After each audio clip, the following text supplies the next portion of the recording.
Je rappelle que le panel 2 sera sur le thème Haïti dans la spirale de la criminalité transnationale.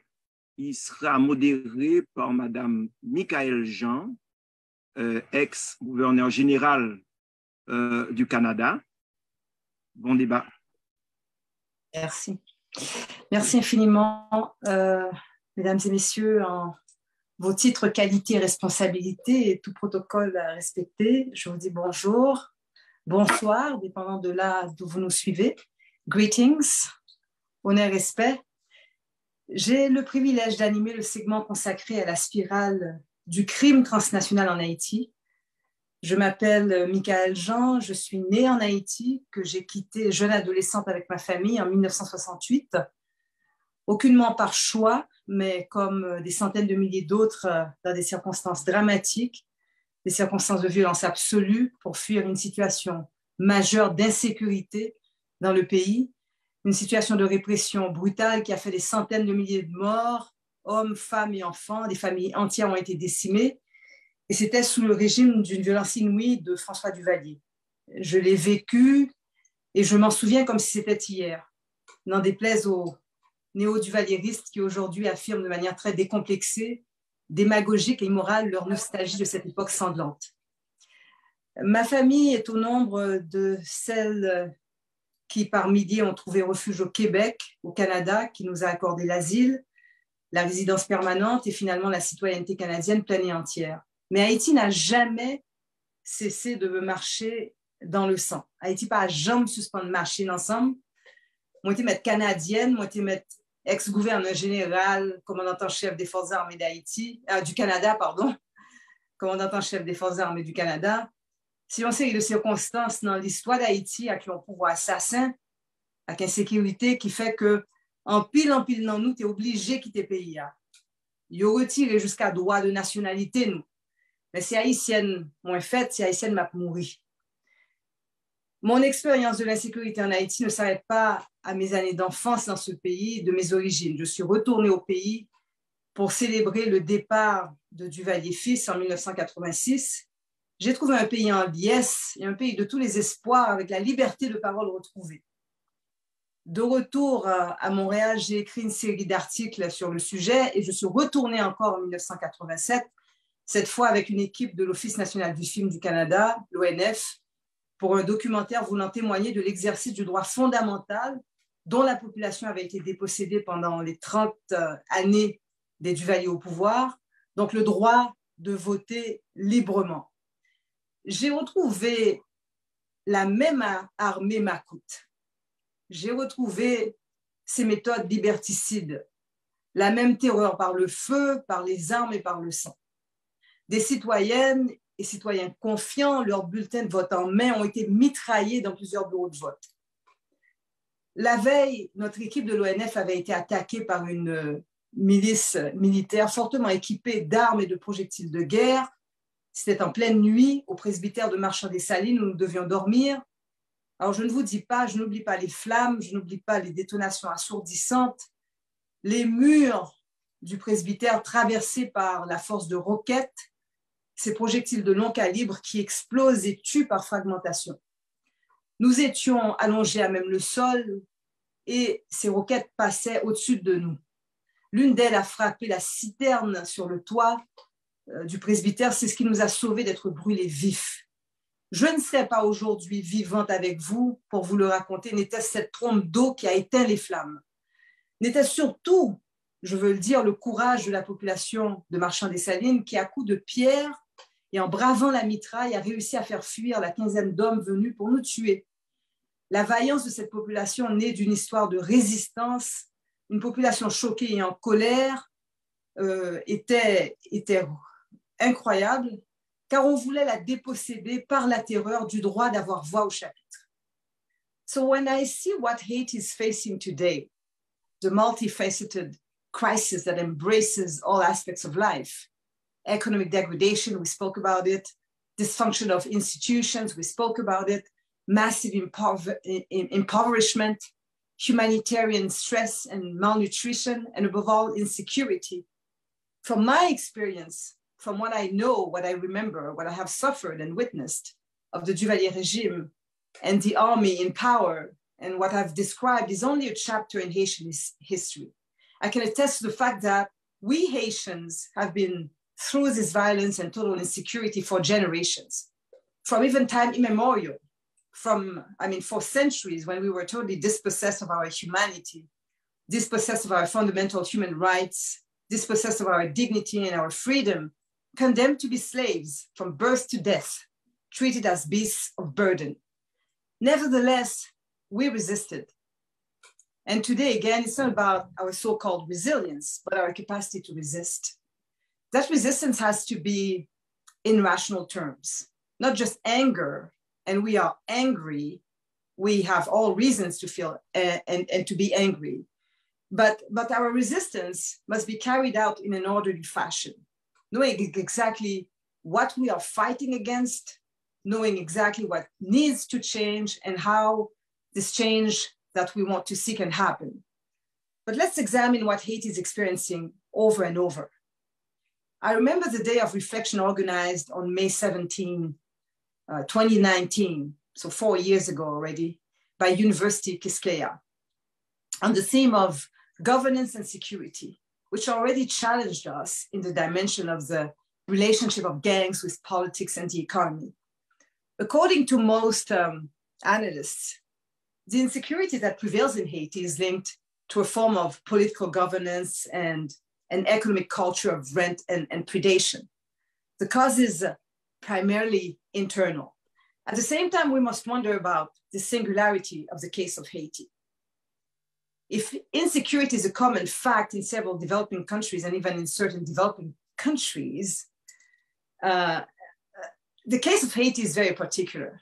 Indeed, nowhere do we see armed gangs without a political agenda, without religious or other claims, defeating a state because of their superiority in increasingly sophisticated arms and ammunition compared to the national security forces. And this leads us to the following paradox. While rulers seek to strengthen their base by instrumentalizing armed gangs against opponents, the consequence is that the state itself becomes even weaker, leaving the same rulers at the mercy of criminal gangs. So what a boon for the actors and promoters of transnational crime. The more chaos there is, the better for their trafficking operations. So international criminals welcome such a situation. I've seen it in many parts of the world. State institutions are dysfunctional. There's no checks and balances in the exercise of power. Corruption is widespread. Customers are not doing their job properly. Borders are porous and smuggled in. Coast guards are non-existent. For the international mafia traffickers of drugs, of firearms, of children and people, Haiti is a safe haven in which they are gods, and will tend to remain so by the force of easy money circuits and the relations, the cahoots, the collusion of international traffickers with another mafia within the political class and the predatory business class. So mind it was the same story under the Duvalier regime, except that the godfather, Papa Doc, and then Baby Doc were in power. And the militaries were freely involved in control of all kinds of trafficking activities, like the oligarchs. It is well known that weapons are being trafficked into Haiti from the United States, and especially from Florida. They easily escape US Customs control, border patrols, and coast guards, and land directly in the hands of criminal gangs. So how to get out of this infernal circle? The first element of the answer consists in understanding this mechanism, analyzing its workings.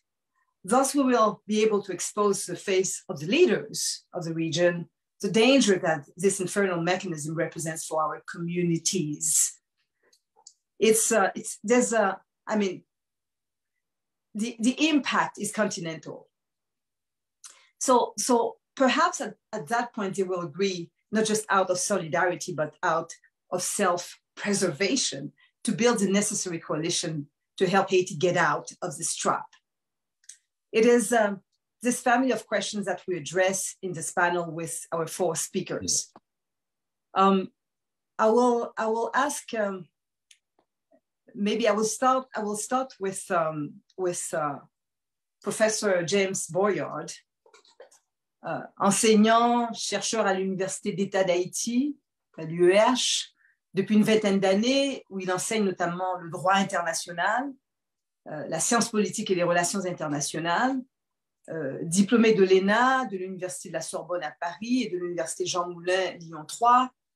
Le professeur James Boyard est membre du barreau de l'Ordre des avocats de Port-au-Prince et il offre ses services à titre d'expert consultant senior en politique publique, sécurité et gouvernance à plusieurs institutions onusiennes, étrangères et haïtiennes.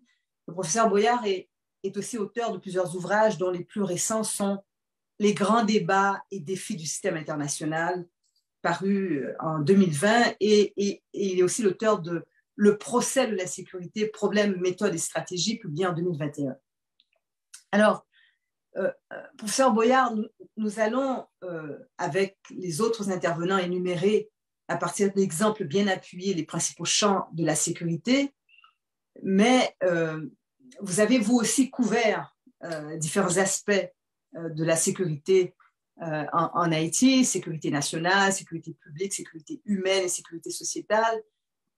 Et vous vous êtes empressé de poser la problématique de cette crise de sécurité responsable depuis au moins 2018 de plusieurs milliers de cas d'assassinats, de kidnapping massifs, de viols individuels et collectifs et de déplacements forcés, notamment de la population de Martissan, de La Saline et de Bel-Air. Et vous avez vraiment identifié que le corollaire de tout cela est une situation de mal-gouvernance politique. Alors, votre point de vue est intéressant. Je vous invite à nous le présenter.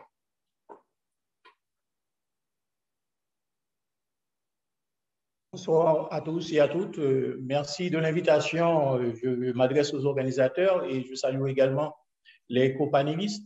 Et je salue Madame Michaëlle Jean. C'est un privilège pour moi d'être présent aujourd'hui dans le cadre de cette conférence internationale. Mes propos aujourd'hui vont concerner plus spécifiquement le phénomène de la criminalité transnationale organisée dans le contexte haïtien. Et on va essayer d'insister sur ce phénomène du point de vue des défis et également des efforts réalisés du côté de l'État haïtien pour assurer la prévention ou la répression de cette catégorie de crimes majeurs. Et si vous permettez, Madame Michaëlle Jean, je vais essayer de partager avec vous un fichier PowerPoint en guise de soutien à ma présentation.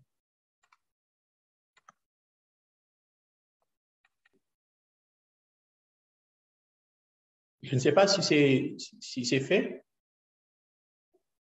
Vous me diriez si c'est fait. On le voit très bien, merci. D'accord. Donc, le titre de la présentation, c'est justement Haïti et la lutte contre la criminalité transnationale organisée. Et tout d'abord, des éléments de définition justement de cette criminalité transnationale organisée qui affecte beaucoup notre territoire.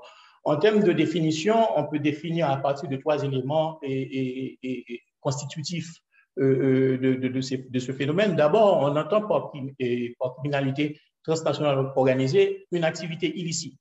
Une activité illicite commise par un groupe structuré. Et j'insiste sur le concept groupe structuré, c'est-à-dire c'est un groupe hiérarchisé, organisé et qui s'étend sur la durée. Et également, il s'agit d'un acte qui correspond à une infraction pénale grave qui correspond à une peine allant au-delà de 4 années d'emprisonnement ou de détention. Et également, le 3e élément, eh bien, il s'agit d'une activité réalisée à travers un réseau transnational. Et ce 3e élément est extrêmement important et dans le cadre de la lutte contre ce phénomène, dans le sens que lorsqu'on parle de réseau transnational, Et ça pose au moins trois grandes problématiques. Il y a d'abord la problématique de la localisation des auteurs de ce type d'infraction, de ces crimes, le problème de la localisation, parce que l'auteur peut ne pas être sur le territoire national. Ça pose également le problème de l'identité du territoire qui est affecté par les effets, je dirais, substantiels, et j'insiste sur le mot substantiel, et les effets substantiels de cette infraction.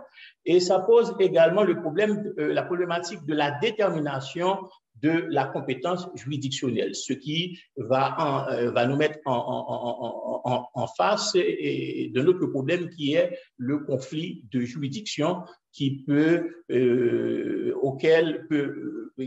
opposer plusieurs États et qui estiment avoir la compétence de traiter cette affaire. Et l'exemple le plus illustratif de cette problématique, c'est l'assassinat du président Jovenel Moïse le 7 juillet 2021. Et on retrouve notamment l'intervention de la justice américaine, l'intervention de la justice haïtienne dans le cadre de cette affaire. Et d'autres États auraient pu également exprimer leur propre compétence juridictionnelle. Mais maintenant, nous allons passer aux conséquences de la criminalité transnationale, aux conséquences de ce phénomène sur ce qu'on peut appeler les politiques publiques de sécurité. Et là, je ne parle pas seulement pour Haïti, je parle en général, de manière générale pour les autres pays, parce que ces pays font face aux mêmes conséquences liées à l'évolution de cette criminalité dans ce sens-là. Eh bien, on assiste au moins à 4 grands changements en termes de concept et de sécurité. D'abord, il faut voir que la criminalité transnationale organisée a tendance à effacer carrément les frontières entre politique intérieure et politique extérieure.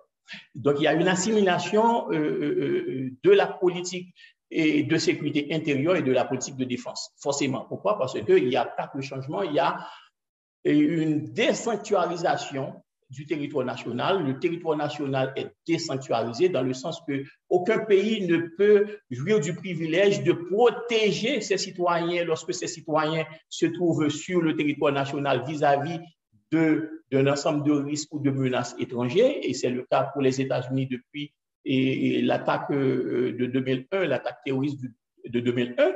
Même les frontières du pays le plus armé en termes d'engins nucléaires n'est pas protégé vis-à-vis de la criminalité transnationale organisée à cause de ce phénomène de désanctuarisation. Il y a également un phénomène de déterritorialisation de l'acteur criminel. Parce qu'avant, lorsque l'acteur criminel se trouvait à l'étranger, ou du moins lorsque les menaces venaient de l'étranger, il était facile pour l'État d'associer ces menaces à un gouvernement étranger et de pouvoir répondre facilement face à ces menaces. Maintenant, ce n'est plus le cas parce que l'acteur criminel est déterritorialisé. L'acteur criminel n'appartient pas forcément à un État souverain. Et puis, il y a un phénomène de démilitarisation des enjeux de sécurité parce que dans le temps, c'était facile pour l'État d'intervenir à travers des parades d'action de type militaire. Maintenant, on ne peut plus intervenir avec des mesures strictement militaires pour résoudre les problèmes de la criminalité transnationale organisée. Et puis, le 4e changement, c'est la désétatisation de l'objet référent de la sécurité. Tout simplement parce que avant les risques ou les menaces de sécurité, on estimait que ces risques ciblaient notamment l'État. Eh bien, pour parler de la criminalité transnationale organisée, eh bien, les menaces ciblent notamment l'individu. Donc, ce qui fait que l'individu a remplacé l'État comme l'objet référent des enjeux de sécurité. Maintenant, par rapport à Haïti, quels sont les principaux types de criminalité qu'on connaît dans le pays? D'abord, il y a le trafic de drogue.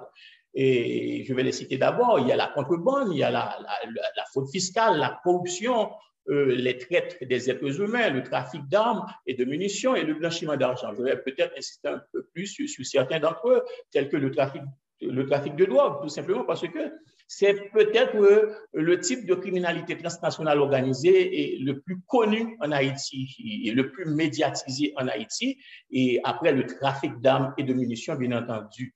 Le trafic de drogue, pourquoi? Tout simplement parce que Vous imaginez que chaque année, le département d'État renouvelle le nom d'Haïti sur une liste noire de pays transit de la drogue. C'est pour vous dire que le territoire haïtien est caractérisé par un important commerce de drogue illicite, notamment de cocaïne vers les côtes de la Floride et en provenance de la Colombie notamment, ou encore de trafic de marijuana en provenance de la Jamaïque. Et si on peut insister sur certains chiffres, les chiffres de saisie ici, en Haïti déjà sont à l'ordre de plusieurs dizaines de kilos, pour ne pas dire de plusieurs centaines de kilos chaque année, en termes de saisie de cocaïne notamment. Et pour des saisies de marijuana, eh bien, ça peut s'élever à plusieurs tonnes. Pour la contrebande, vous imaginez que la contrebande est une problématique extrêmement présente. Et les économistes estiment que la contrebande dans le commerce avec la République dominicaine fait perdre à Haïti 500 millions de dollars par année. C'est pour vous dire combien la contrebande est un phénomène criminel extrêmement important. Et c'est un peu pareil également pour la fraude fiscale et l'évasion fiscale. Le pays a un taux de pression fiscale de 5 ou 6%, alors que les autres pays de la région ont un taux de pression fiscale de 13 à 23%. C'est pour vous dire combien la fraude fiscale et l'évasion fiscale empêchent à l'État de collecter suffisamment de moyens au niveau des taxes et d'impôts pour pouvoir répondre aux besoins de la population. La corruption, on ne parle que de ça depuis plusieurs décennies. Et l'exemple le plus illustratif, c'est le scandale ayant caractérisé la gestion des fonds de Petro-Caribé à l'ordre de plusieurs milliards de dollars. Et ce scandale est à la base de la déstabilisation de deux gouvernements, et notamment le gouvernement de Martelly et le gouvernement de Jovenel. Et c'est justement ce scandale qui est à la base de la crise politique qui caractérise le pays aujourd'hui. On connaît également un problème de traite des êtres humains, notamment qui touche les mineurs dans le nord-est, et notamment des mineurs qui sont exploités par des réseaux de trafiquants en République dominicaine pour aller vers les villes du sud ou encore les stations balnéaires en République dominicaine et verser dans l'exploitation justement et s'exposer à l'exploitation sexuelle. Nous connaissons un problème de trafic d'armes et de munitions et le dernier rapport d'une agence des Nations Unies, je crois que c'est l'ONU-DC, qui a affirmé justement que ce problème est à la base de la radicalisation de la violence criminelle aujourd'hui et est à la base de la déstabilisation d'Haïti. Et sans oublier le problème de blanchiment d'argent lié notamment à la prépondérance du secteur informel qui n'est pas suffisamment contrôlé, qui permet justement à des acteurs criminels de blanchir leur argent sale à partir d'un ensemble d'institutions traditionnelles telles que les organismes de borlette, qui sont des institutions de jeux d'hasard, ou des casinos qui sont peu contrôlés par l'État haïtien. L'ensemble, justement, de ces types de criminalité porte atteinte et non seulement aux intérêts de l'État haïtien, mais porte atteinte également aux intérêts du citoyen, au bien-être du citoyen haïtien. Voilà pourquoi c'est important pour le gouvernement de mobiliser l'ensemble de ses moyens pour pouvoir prévenir et réprimer la criminalité transnationale organisée en Haïti. Et lorsqu'on parle de mobilisation de moyens, on parle d'abord d'un cadre législatif. Et si on se limite uniquement au niveau du cadre du corpus législatif haïtien, on pourrait dire que le corpus législatif haïtien qui est susceptible de lutter contre ce phénomène de criminalité transnationale organisée, ce corpus est assez riche. On va revenir pour nuancer un peu les propos plus tard sur cette richesse, tout simplement parce que dans ce corpus, on retrouve près d'une quinzaine de textes et généraux et de textes spécialisés qui ont pour finalité de lutter contre la criminalité transnationale organisée. On va peut-être insister sur la Convention de l'ONU contre la criminalité transnationale organisée qui fait partie intégrante de la législation haïtienne et les 3 protocoles additionnels. C'est un outil extrêmement important. Et on va peut-être insister sur la Convention de l'ONU sur la prévention et la répression des infractions contre les personnes jouissant d'une protection internationale.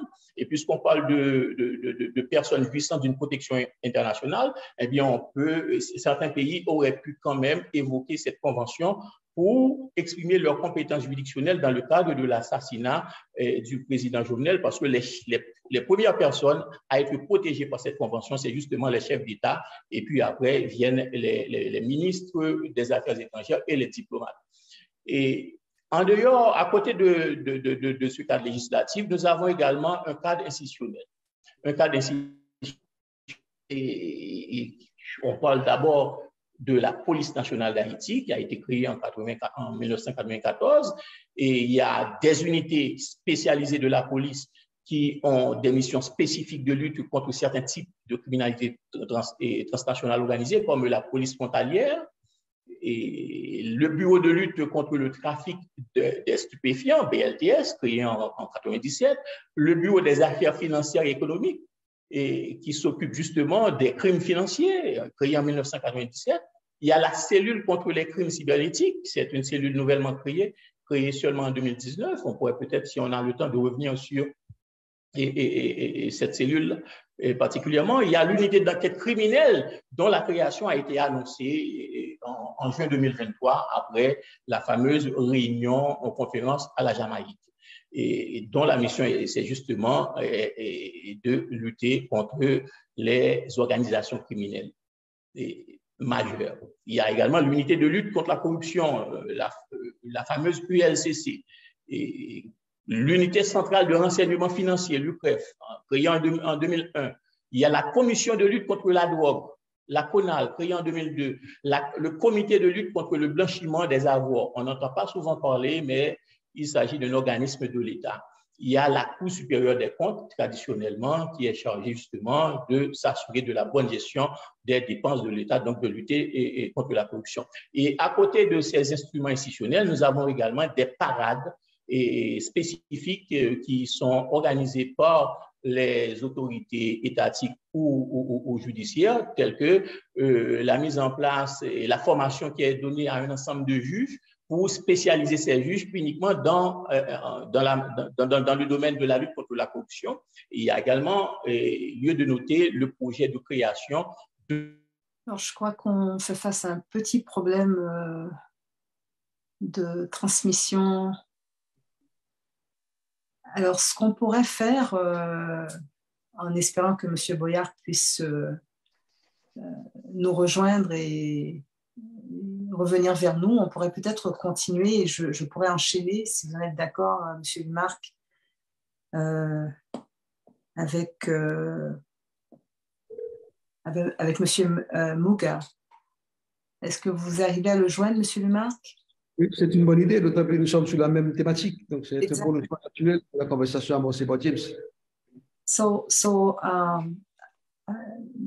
Mr. Boyard, we've lost Mr. Boyard. He may be back with us, but I will turn to you, Robert Muggah. Just let me introduce you as a political scientist, as a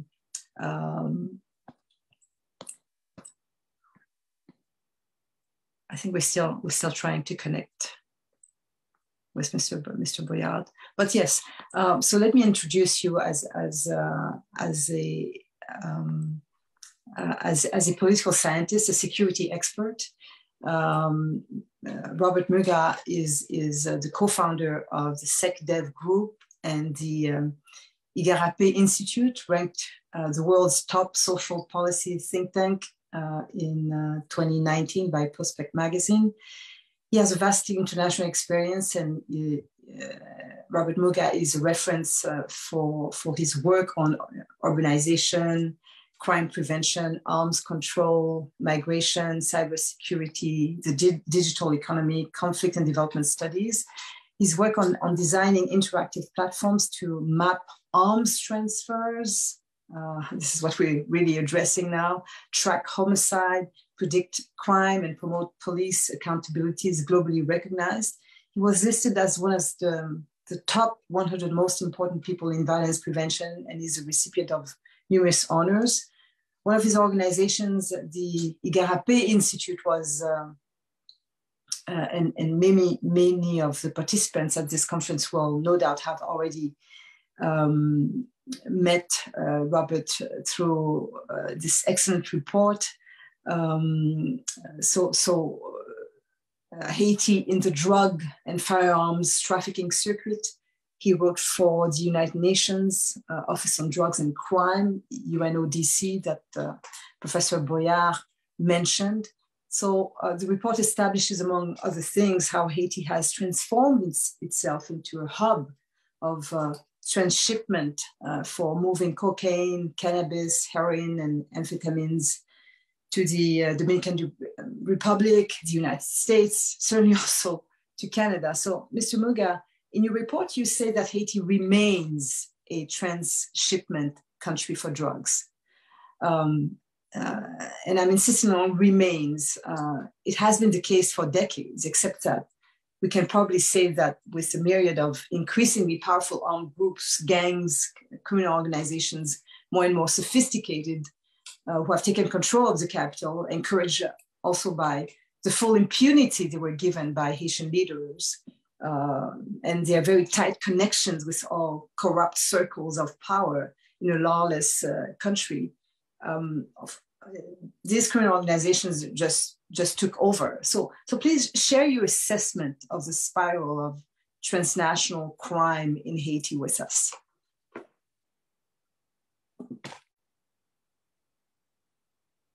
Merci bien, Michaëlle Jean. C'est vraiment un plaisir d'être parmi vous aujourd'hui. I'm sorry about the conditions that we've lost for our panelists, but I hope that he comes back shortly. I was really enjoying his session. Bon, un grand merci aussi pour l'invitation pour rejoindre cet illustre groupe. Moi, je suis basé en Brésil et j'ai passé les 2 dernières semaines dans la forêt amazonienne à parler effectivement espagnol et portugais. So, pardonnez-moi, mais je parlerai en anglais aujourd'hui pour éviter toute confusion. So to repeat, it's an enormous pleasure to be with you, joining from Brazil. This is a tremendous gathering of Haitian and international expertise on a topic that urgently needs more attention, especially on the theoretical and the empirical side. So congratulations to the organizers, particularly Jackie Lemarque and his team at Quisqueya, sister universities, University of Ottawa, and others. As you mentioned, Michaëlle, my focus today will be on the particular influence of transnational crime in exacerbating Haiti's polycrisis. I have worked on issues in Haiti over the past 2 decades or so, including studying issues of arms trafficking, gang violence, community violence. None of these issues are new, but I think, as you mentioned, what we're seeing is a potential exacerbation or deepening or intensification. And I'm going to take quite a didactic approach today. I'm not going to plunge into theory. I am an unreconstructed academic, but I'm going to talk a bit more on some findings in a punctual way to maybe help inform some of the discussion. So next slide, please. We appreciate that. Great. From maybe most recently, just to say, well, what I'll focus on today is to dig in some details. I'm going to cover 5 themes in my now 14 minutes. And these findings are broadly aligned with a report that was already mentioned, put up by the UN Office for Drugs and Crime earlier this year. So I'll be focusing on a bit of the criminal context, which I think we've really got a good handle on even already thus far in the event, but let me give a few highlights. I want to talk a bit about the physical trafficking infrastructure, because we talk often in the abstract about how things move in Haiti and in Haiti, but let's talk in a bit more concrete terms. I'll give a few highlights on what we know about firearms smuggling and drug trafficking. And then, if I have time, just a couple of highlights on the international response to some of these transnational dynamics. I'm not going to be informing this with, let's call it, my own objective sense of what we ought to do, but rather with what appears to be a part of the narrative and discussion. It's worth underlining that Haiti is part of a node of a global system of transnational crime worth by latest count, about $9 trillion. That's not to say Haiti has got $9 trillion of money running through it. It's to say that within the global context of organized crime, we're talking about big business. I was involved in writing this report that you see here on criminal markets. It was drafted between November of last year and March of this year. So it was done very quickly. My remit was narrow, being a UN report. So there were limits as to what I could write. And I will not be speaking today on behalf of the United Nations in any way, shape, or form. I will be speaking a bit more openly. But in the course of the research, I interviewed customs officers, police officers, criminal justice officers, border control agents, experts across Haiti and beyond, as well as in the CARICOM and North American region. And I also briefed the UN Security Council and a series of panels of experts over the course of the exercise. What I want to stress is that the report's findings are not in of themselves explosive. They actually confirm, I think, a lot of what people had assumed or thought, but I think that they are based on the best possible available evidence that we have, which is partial and fragmented. Next slide, please. So all of you are familiar with this polycrisis that we're facing in Haiti. The short version, the nutshell, is that Haiti faces multiple, overlapping, cascading crises, and the causes and consequences are vast. And I think all of our panelists will be talking about the political, juridical, economic, security, human rights, health, food security related factors. But one of the factors that appears to be amplifying what we see as more egregious forms of violence, which have been detailed in some ways already, are heavily armed gangs or armed groups, as we call them, and the criminal markets that sustain them. And the metrics of insecurity, and all of us have our own sets of figures, are deeply unsettling no matter which way you look at them. And there seems to be a progressive deepening of crises if looked at these top line indicators. In the first few months of this year, already at least 846 people have been killed. The IOM estimates that as many as 160,000 people are internally displaced due to violence, most of them from Port-au-Prince. Out-migration is intensifying, with the US Coast Guard registering sharp increases in detentions of Haitians on the move. The US has made over 36,000 deportations so far this year, and the Dominican Republic has likely deported far more.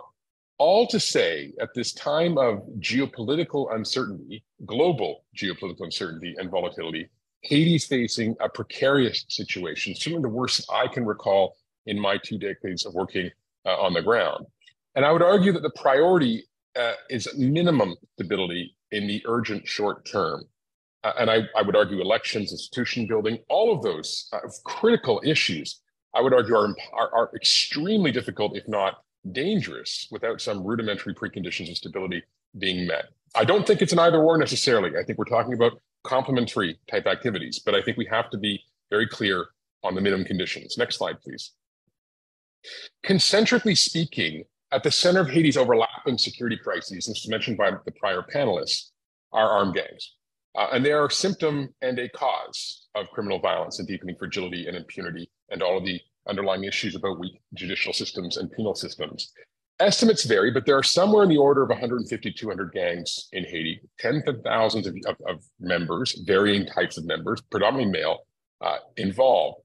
Today, and in the most recent release from the UN office in Haiti, there is an estimate that many of these groups exert almost total control over the capital. We saw creeping from a third to half to 2/3, and now almost total control, territorially speaking, as well as a dangerous level of influence over key transportation corridors in and out of the country. And that issue around control over infrastructure, roads, ports, and the like is incredibly important, and I'll come back to that. Of course, when it comes to gangs, they're easier described than defined. They range from hyper-local self-defense organizations led by local leaders, like Les Baz, to much larger scale criminal operations for hire that are also invested in extortion, kidnapping, and in some cases securing and getting out the vote or deterring the vote. Gang influence dynamics and territorial influence, of course, have changed over time. They're not new. But at the time I released the report a few months ago, among the most powerful was the G9 Federation gangs, which has played a central role in blocking oil terminals, in blocking and drawing extortion from roads. And the head of G9, Jimmy Cherizier, or Barbecue, is subject to multiple sanctions by the UN and member states. And like most other gangs, G9 is backed by a host of political and economic elite. This is the great unspoken but known secret, many of whom are listed now, though, for the first time in US and Canadian sanctions. Next slide, please. There are other apex gangs. The other federation is GPEP, of course, like G9. It styles itself as a protector, defender of the people. It's led by Gabriel Jean-Pierre, or T. Gabriel, and also has its political and economic backers, including current and ex-politicians and business people. It has operations in cities LA, but it's present elsewhere in the capital. And I've worked with the UN and others on developing some of these network maps, which I could share with folks, maybe perhaps separately. Next slide, please. Another organized armed group that we all know about is 400 Mawazo. Like G9 and GPEP, it has a backing from a constellation of political and economic elites, many of them now sanctioned by the US and Canada. And it also played a role in controlling access to roads, notably out of Port-au-Prince towards the Dominican Republic. This group is heavily involved in drugs and firearms trafficking, using a range of different modalities and mechanisms to move product across the territory. Next slide, please. So you all get the idea. None of this is new. There are many gangs, many backers, but a few points I want to highlight here about what makes the current situation different than what I've seen in the past. The first is that Haiti's gangs are alternately cooperating and competing. The lines between them are extremely fluid and highly dynamic. The second point I want to underline is that the presence of multiple gangs is what's also contributing to, I think, more extreme levels of violent disputes. There's an absence of pax mafiosa, sort of a single gang that rules them all, as it were. And this creates a kind of violent disequilibrium. And I see this in my own city here in Rio de Janeiro, where we have multiple competing gangs and egregious levels of violence, whereas in neighboring Sao Paulo or other cities where there's a single apex gang, you tend to see a reduction in the violent aspects of organized crime, but certainly no shortage of corruption or other forms of co-optation or more insidious and visible forms of insecurity. The third, I guess, observation is that while Haiti has a long history of gangs and self-protection groups and militia and paramilitary, what we are seeing here is an intensification, especially since 2021. And I think the reasons for that are well known. A fourth point is that these gangs are they're now operating increasingly autonomously. They have been previously quite enmeshed in these complex patronage networks with political and economic elite. And this helps, I think, explain the broadening of sanctions. But we're seeing many gangs also untethered, delinking themselves from several of these actors, which raises some really important questions about the command and control and who speaks on behalf of certain gangs and how to then regulate them. And the final point, as I mentioned, is that they're becoming more autonomous, better armed, bolder in their demands, and increasing their influences, including targeting hubs for the flow of goods and critical infrastructure. All of this is leading to what WFP, the World Food Program, has described as a humanitarian catastrophe. Next slide, please. As I mentioned, most, if not all, armed groups are connected to a host of patrons, be they current, ex-politicians, senior bureaucrats, business people and women, men and women, many of them with interest in the import-export industries, shipping and logistics. This is, again, critical when you think about the movement of product and contraband, as well as in the food and fuel sectors. A relatively small number of them, this is not to cast all people of great means, economic and political influence as involved, but a small number of them are being accused of facilitating arms and drugs transfers, and they're being subject to travel bans and asset freezes and embargoes. It was not my mandate to investigate these individuals over the course of my UN activities, but there is a sanctions panel put up by the UN Security Council that is doing precisely that. It's worth recalling that in spite of the creation of anti-corruption units in Haiti and some of the excellent work of prosecutors and judges over the years, we have very few, if not any, individuals who have been subject to conviction for the corruption and related organized crime cases, which is a very, I think, significant point. Next slide, please. So how are all these groups and political actors and economic actors sourcing their firearms? One way is, of course, through immediate contacts or private importation. And you hear about this periodically, people coming through airports and getting caught with a pistol or somebody trying to hide some ammunition in their suitcase. But the point of the UNODC study was to take a step back and better understand some possible trajectories. So very generally, firearms and ammunition, because without ammunition, a firearm is a stick, enter the country both legally and illegally. One of the vectors for both types of these transactions are private security companies. A prime example of this is the CTU, which, as all of you know, was a US-based company initially implicated, well, some of its members being implicated in the July 7th killing of Moïse. So far, over 40 suspects have been arrested, many of them connected to CTU, and including Haitian and Colombian mercenaries. 11 of them are in the United States. All of them racked on conspiracy and smuggling charges. This group involved in the assassination was supposedly supported by a Haitian senator who supplied weapons and planned meetings. The point here is that there are many, many private security companies in Haiti, most of them under-regulated. There are over 75,000 estimated personnel working for private security companies. Now compare that to the numbers of police officers or others that are currently under the public salaries. They are entitled to hold weapons. Now, under the law in Haiti, just 50% of a private security company staff are entitled to have a weapon, typically a shotgun or a handgun. But precisely because the sector is poorly monitored, private security companies are importing and diverting more firearms than they're legally entitled. Next slide, please. The Haitian National Police and its associated organs are another source of firearms and ammunition, including weapons that are illegally sold or diverted from their existing stocks or holdings. The Haitian National Police also collects seized weapons. So I will talk about the weapons that are captured and seized, though many of these go walking in the vernacular, owing to poor checks and balances on their inventories. It's worth underlining here that police, border patrol, customs, Coast Guard, counter-narcotics brigades, as was already mentioned, are hugely overstretched and under-resourced. We estimate that there may be around 9,000 active duty police, about 3,500 of which may be patrolling at any given time. There are just 1.06 police officers per 1,000 people in Haiti, far fewer than the global standard of about 2.2. Was already mentioned, but just in terms of hard numbers, there are 181 Coast Guard officials, 317 anti-drugs agents, 294 border agents. Compare that to the 10 to 15,000 border agents in the Dominican Republic. So while we've seen some improvements in the leadership and some of the morale, especially in the customs agencies, as well as against all odds, continued seizures of product, they are overwhelmed. And a concern amongst many of foreign donors who are transferring support, including weaponry and ammunition, to the Haitian National Police, is that they're not necessarily always overseen with adequate oversight and guarantees of accountability. So, I mean, the point here, if it isn't already obvious, is that Haitian institutions are just really struggling to secure the borders, and the internal breakdown of criminal justice and penal systems means that impunity is sky high. Next slide, please. All of you know the dimensions, the physical dimensions of Haiti. It's over 1,700 kilometers of coastline, over 395 kilometers of border with the Dominican Republic.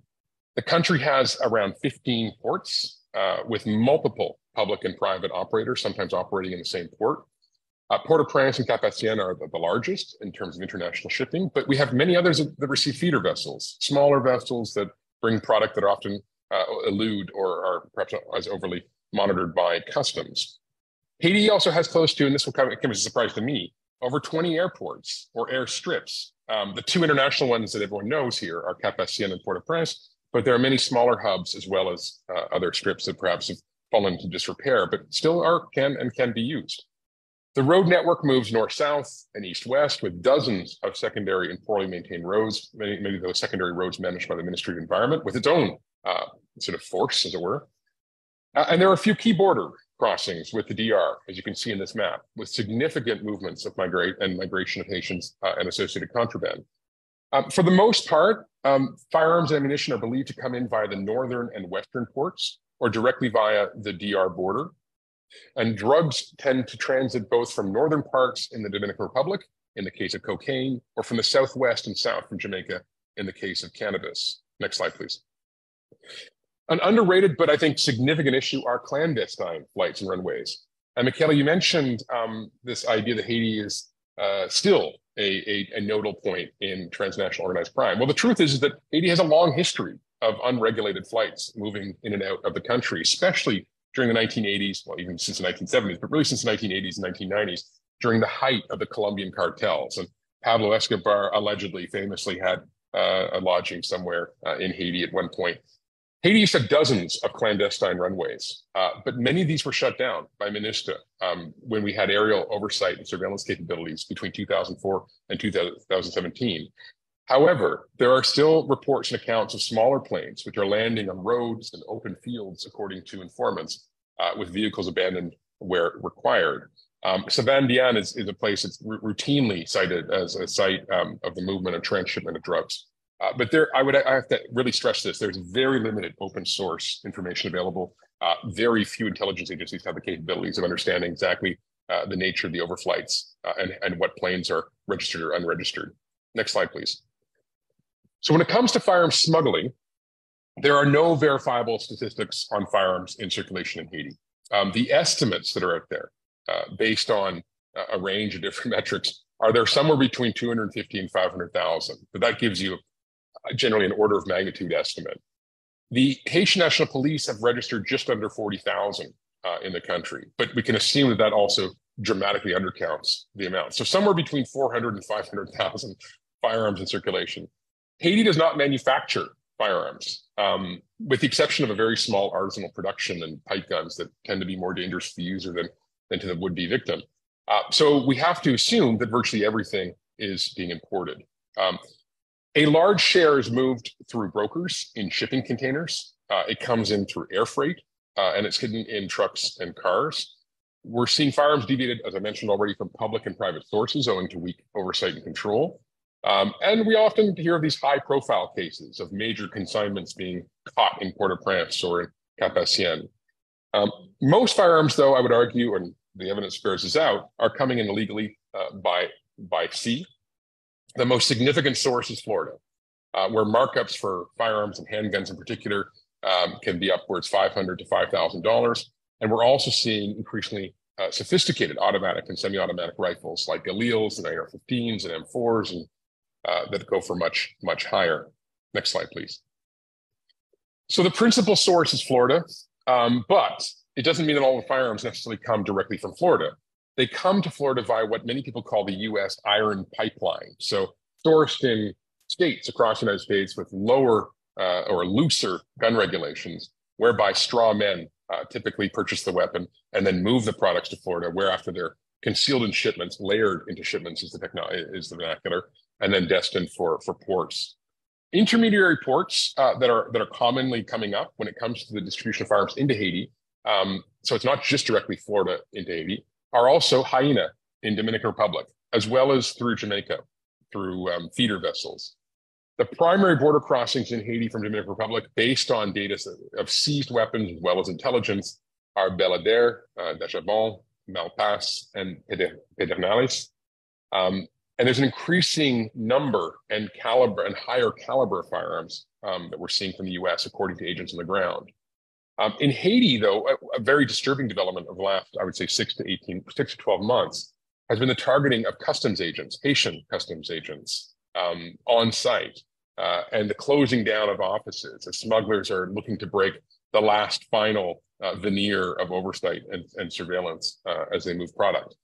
I suppose if there's any good news, and unfortunately I carry a lot of bad news on this one, it's that the US, including HSI, DHS, the ATF, and others, are increasingly expanding their operations domestically in the United States and reinforcing coastal surveillance. So in a way, starting to own part of this problem. And by the way, this is a similar concern that we have in Latin America with US firearms that are moving across the border into Mexico. Mexico has exactly one firearms store, one retail outlet. So the vast majority of weapons that are moving into Mexico are coming from the United States, to the point where the Mexican government is now suing and taking to court the United States government for negligence and the external costs of the movement of drugs. But I mean, by contrast, in Florida, we're seeing a pickup in terms of activities on the ground. Next slide, please. Of course, one question is, how are all these firearms being financed? They're expensive, much more expensive in Haiti than they are in Florida or in Montana or Virginia or wherever it is the firearms are sourced in the first place. And one answer to this could be drugs, or it could be a combination of other criminal economies that the previous panelists mentioned. Money laundering, which I think is a very significant and underreported issue in Haiti. Kidnapping, which I think is quite extensively reported on, and extortion are all factors that drive the criminal economies. But it's important to stress that Haiti is not a major or even minor consuming country. We do not see a lot of consumption in Haiti.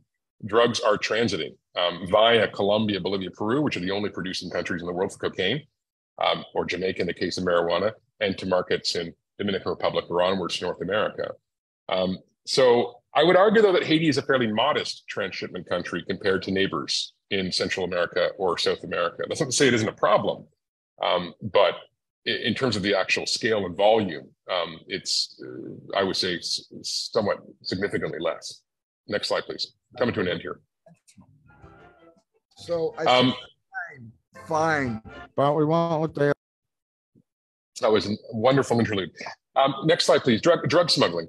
So Haiti, I would argue, has comparatively limited drugs transshipping the country, certainly compared to the 80s and 90s, when I would argue there's a lot more flow coming through than today.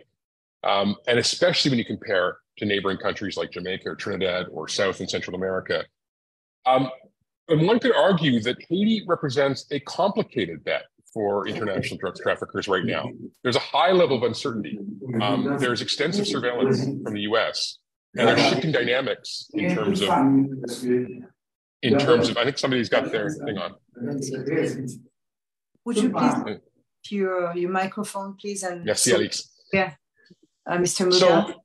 So I'll swiftly move on here. But the point being here is that Haiti actually has, if you look at the graph here, the volume of drugs that are being seized are fairly negligible. And this suggests, and this is the thing about seizure data, it can tell you as much about the low capabilities of interdiction as about the actual quantity of supply of drugs being brought in. So one has to treat this kind of data with a certain measure of caution.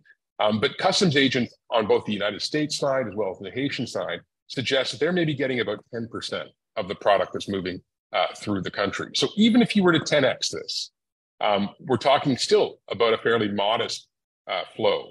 And as was mentioned, I mean, something in the order of 5 tons of cannabis and maybe 67 kilos of cocaine over the last decade. That is not a lot of product. But again, recall this is seizure data. This does not represent necessarily the entire flow. But even if you got up to under a ton of cocaine, there were 2 tons of cocaine picked up just the other day outside of the city I was in northern Brazil. So, I mean, we have to be kind of mindful that even a modest amount of drugs has an extraordinarily extensive impact in a fragile setting such as Haiti.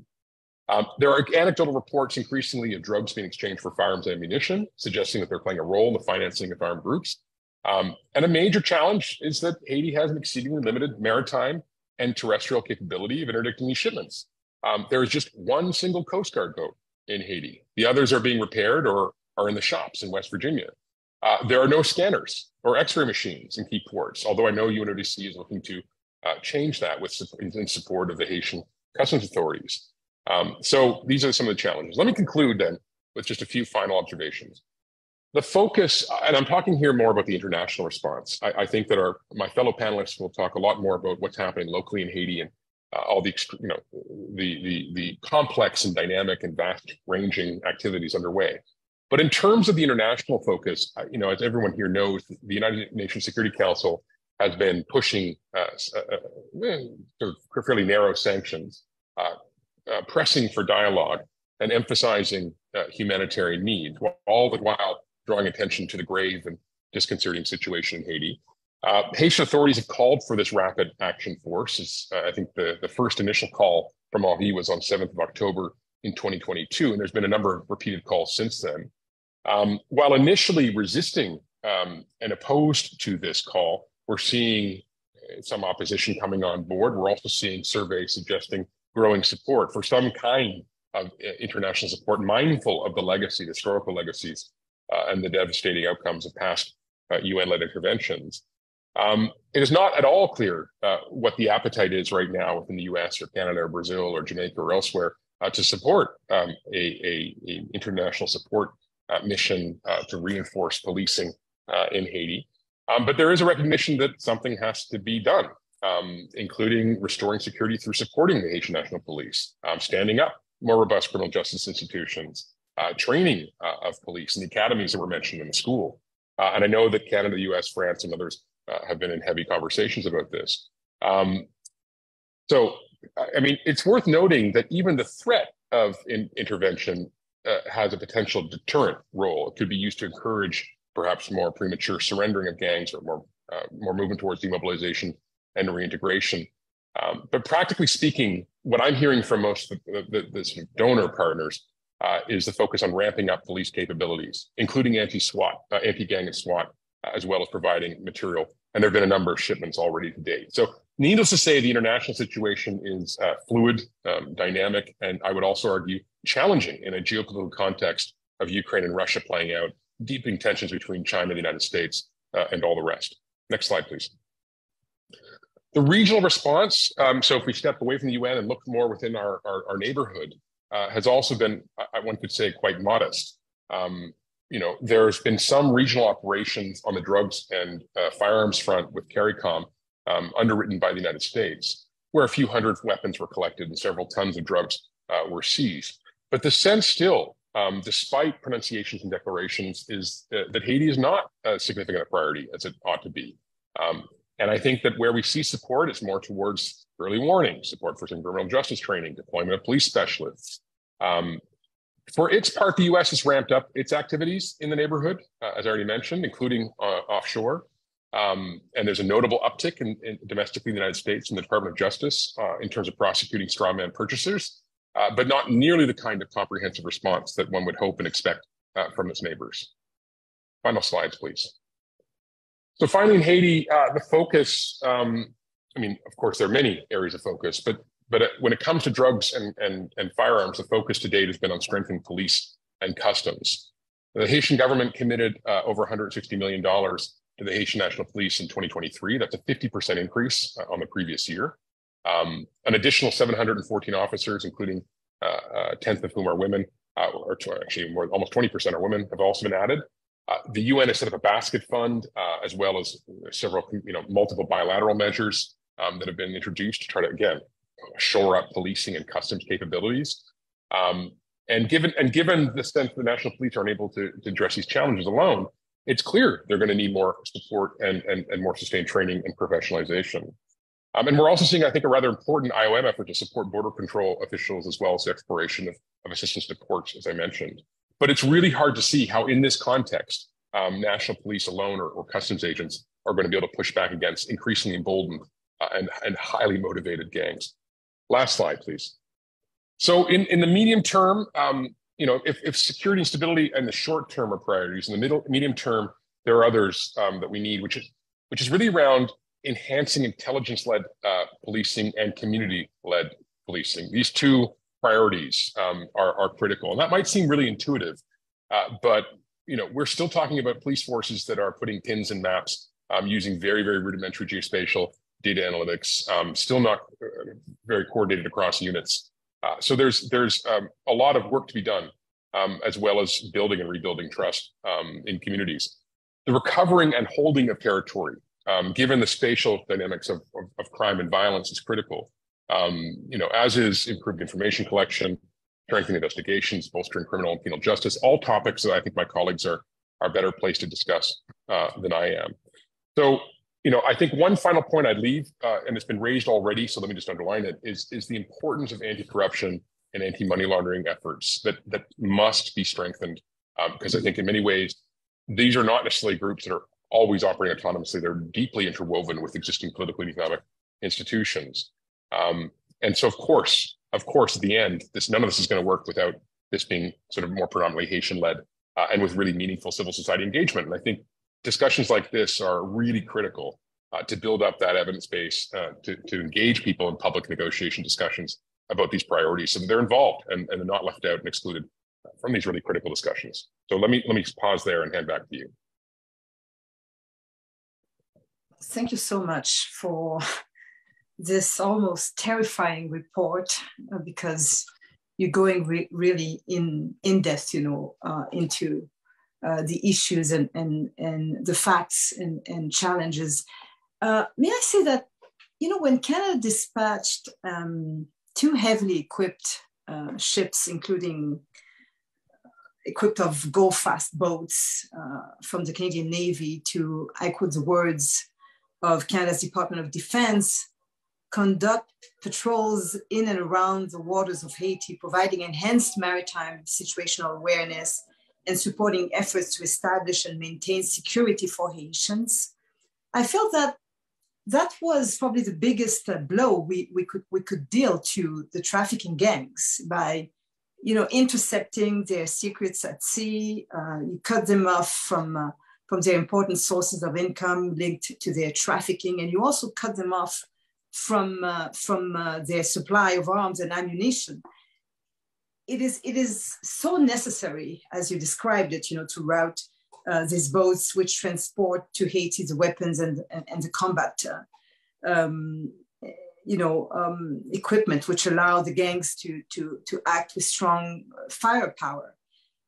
also these boats, which, from Haiti transport, drugs throughout the region and on the circuits leading to North American market.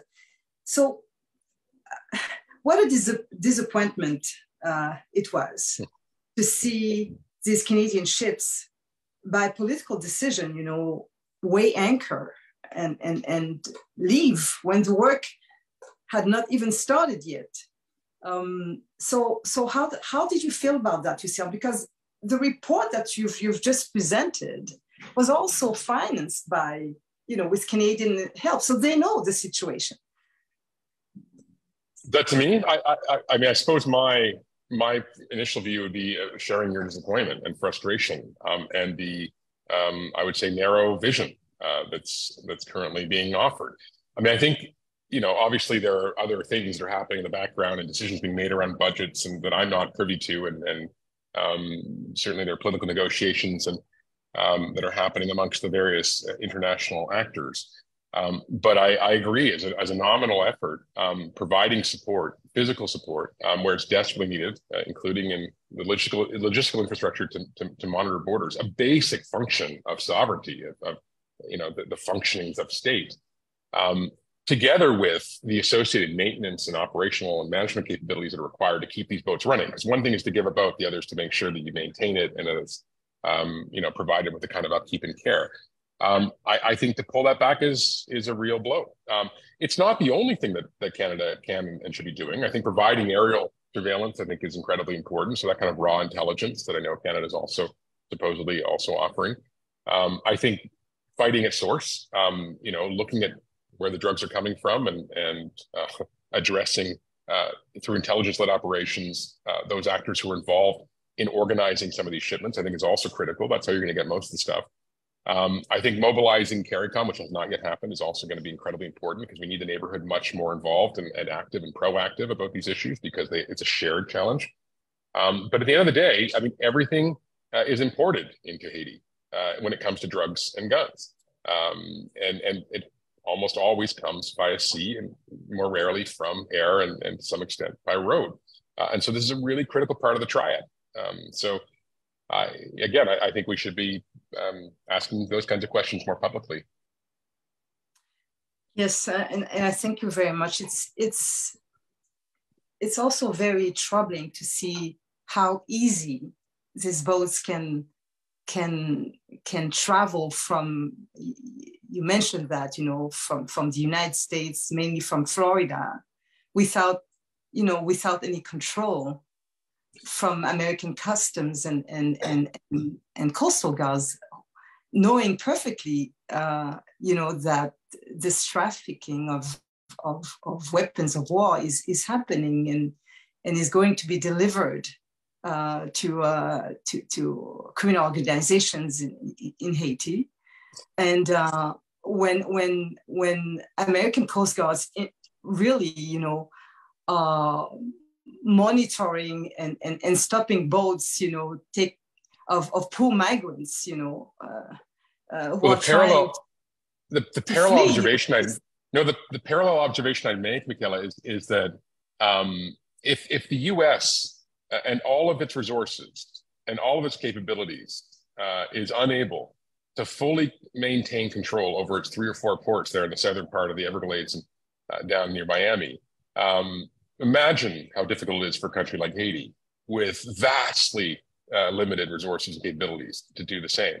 And then the expectation and the lecturing that's coming from abroad to do better with this tiny capability in a context of institutional frailty, I think is a big demand. The other thing I'd mention is that and it was raised in the beginning, we're talking about, in some cases, extremely well-financed organizations that have long history in that part of the United States, moving enormous quantities of products in lots of different directions, both inland as well as using Florida as one of the bases. Florida is typically a destination, but it's also a transshipment area. With drugs coming in from across Central America and the Caribbean, not just via Haiti. And so I think it was really a question of priorities. Haiti is, I think, and this is the geopolitical, geostrategic frustration of all this, is a low priority, or has been treated as a lower priority.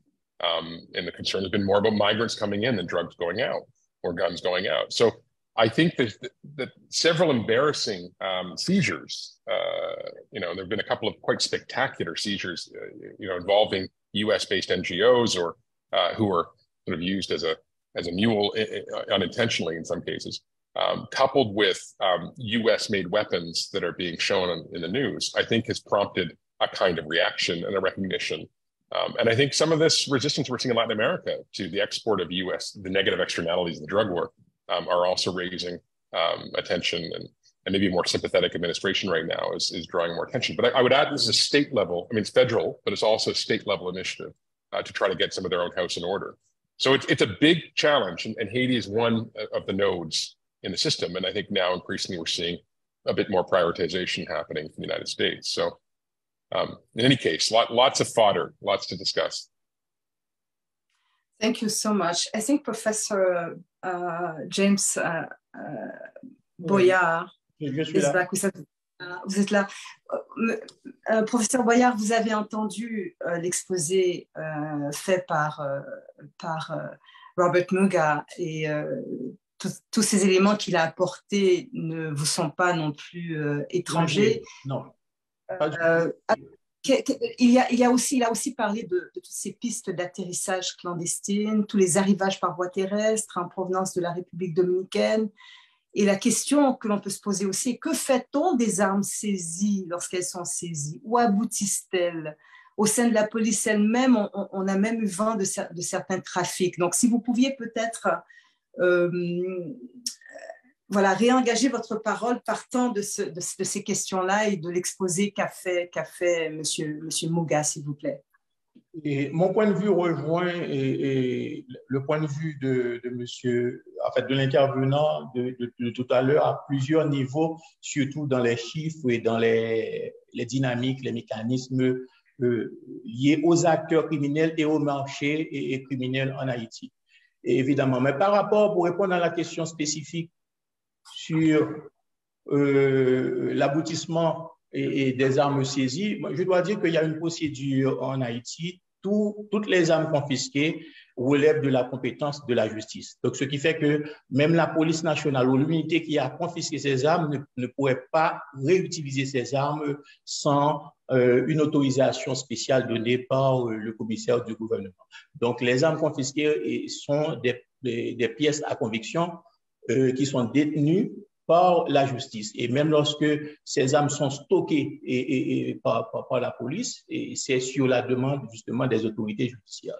Donc, on ne peut pas les réutiliser. Évidemment, il y a des cas où je me rappelle que certaines catégories d'armes ont été retournées à des autorités étrangères sur la demande de ces autorités, mais jusqu'à présent, je ne peux pas confirmer ces rumeurs. Mais ces armes restent des pièces à conviction qui seront utilisées, le cas échéant, dans le cadre de la poursuite des auteurs de ces crimes.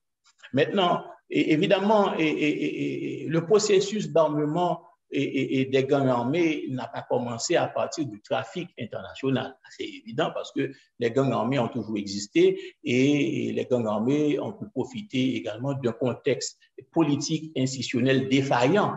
Et c'est l'un des éléments de mes propos dans les prochains slides. Et donc, ce qui fait que la corruption ayant caractérisé ce pays a permis justement à des éléments de ces groupes mafieux de profiter des stocks de munitions et d'armes qui appartenaient à la police. Parce qu'aujourd'hui, on a la chance que la police nationale, ou du moins ce qu'on appelle la direction de la logistique, soit dirigée par des officiers, par des policiers, mais ça n'a pas toujours été le cas dans le temps. Et il y a lorsqu'on parle de corruption, on touche surtout le personnel policier, mais la corruption, elle est bien présente au sein des personnels administratifs, ce qu'on appelle les personnels civils au sein de la police nationale.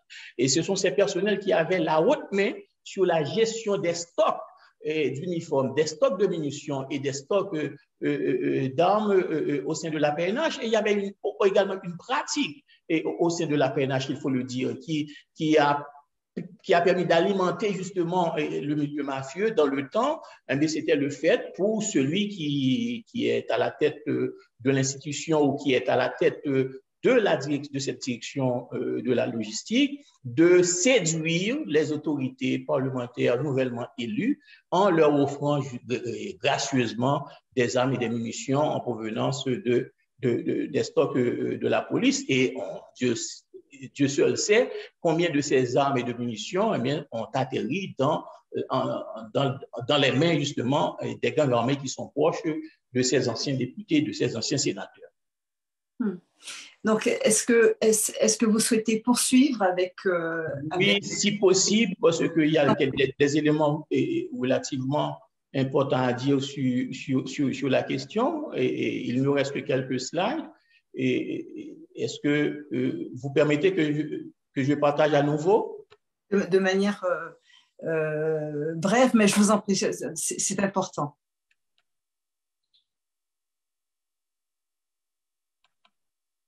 C'est fait. Voilà. Et un petit rappel, on était à parler justement à faire l'inventaire de l'ensemble des instruments dont dispose l'État haïtien pour pouvoir mener une lutte plus ou moins efficace contre la criminalité transnationale organisée.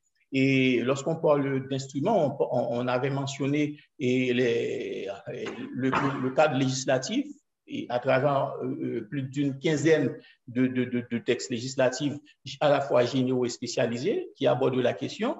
Nous avons également parlé de cadres institutionnels relativement riches et relativement nouveaux aussi. Et il ne s'agit pas de parler uniquement de la police nationale, mais également d'un ensemble d'unités spécialisées rattachées à la police nationale et d'un ensemble d'organismes spécialisés en dehors de la police nationale qui sont rattachés à des ministères et même à la primature. Donc, c'est pour vous dire que l'État haïtien, du point de vue législatif, du point de vue institutionnel, devrait être suffisamment bien armé pour lutter contre eux, pour assurer une prévention et une répression efficace de la criminalité et transnationale organisée. Or, ce à quoi on assiste avec, dans le cadre des résultats obtenus sur le terrain, en termes d'indice du crime organisé en Haïti, eh bien, l'indice est estimé en 2022 par Global Initiative Against Transnational Organized Crime à 5,73. Vous imaginez sur une échelle de 0 à 10, eh bien, le pays est à 5,73, ce qui fait d'Haïti le 58e pays sur 193 et le 14e pays sur les 35 pays de la région. Et on continue avec les scores, les mauvais scores d'Haïti dans ce domaine.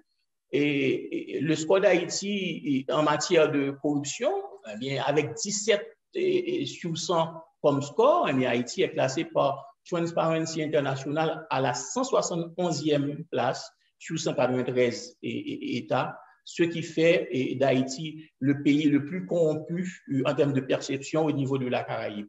Et l'administration américaine, je reviens sur cette information, l'administration américaine a renouvelé en septembre 2022, donc je parle de l'administration de Joe Biden, le nom d'Haïti sur la liste noire des pays de transit ou producteurs de la drogue. Le nom d'Haïti se trouve sur cette liste depuis plus d'une vingtaine d'années.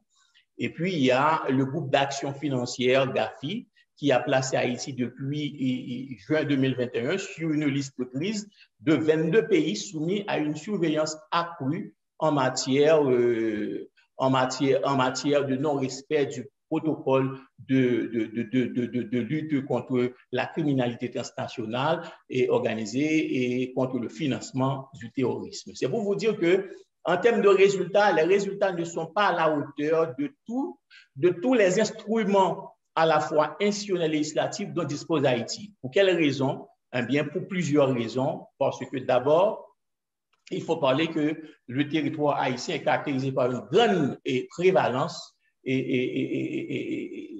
en matière de criminalité transnationale organisée. On parlera plus ou moins de 5 grands facteurs de risque qui caractérisent le territoire haïtien par rapport justement à cette catégorie de crimes.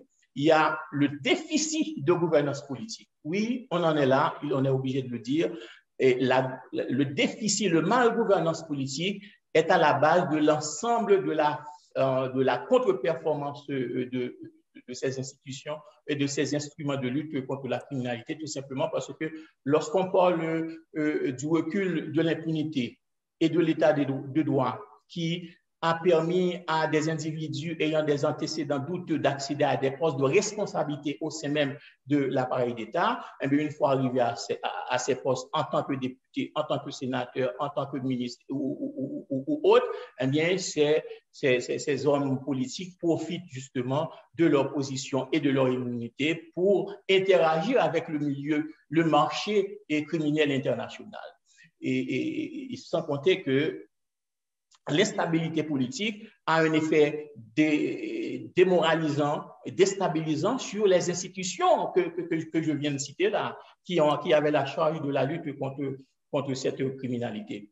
Il y a également un autre facteur de risque important qui est la connectivité. Et dans la présentation de notre ami, on a vu les liens qui relient Haïti avec d'autres capitales à travers notamment le trafic illicite de la drogue, la traite des personnes, etc. Eh bien, tout ça, elles sont liées à la connectivité du territoire haïtien et par rapport à certains territoires étrangers, notamment par rapport à la République dominicaine, avec laquelle on partage 360 km de frontières. Donc, c'est connu, lorsque ces frontières, pour la plupart, sont poreuses, donc ces frontières permettent l'émergence, le développement de foyers et de criminalité transfrontalière. Et sans oublier que le fait pour Haïti de se retrouver entre les côtes de la Floride et l'Amérique du Sud, donc voilà pourquoi que les cartels colombiens préfèrent passer par Haïti pour ramener leur cocaïne vers les États-Unis. Donc la connectivité, elle est importante également du point de vue géographique. Il y a également l'économie informelle qui est pour beaucoup dans cette prévalence d'Haïti vis-à-vis de la criminalité transnationale organisée. On parle de l'économie informelle pour parler de plus de 60% de l'économie haïtienne qui est informalisée. Donc cette informalisation de l'économie permet aux acteurs économiques de développer des parades et des comportements illicites qui ne sont pas contrôlés par l'État, et certains de ces comportements sont liés à des marchés, et certaines de ces activités sont liées à des marchés criminels transnationaux.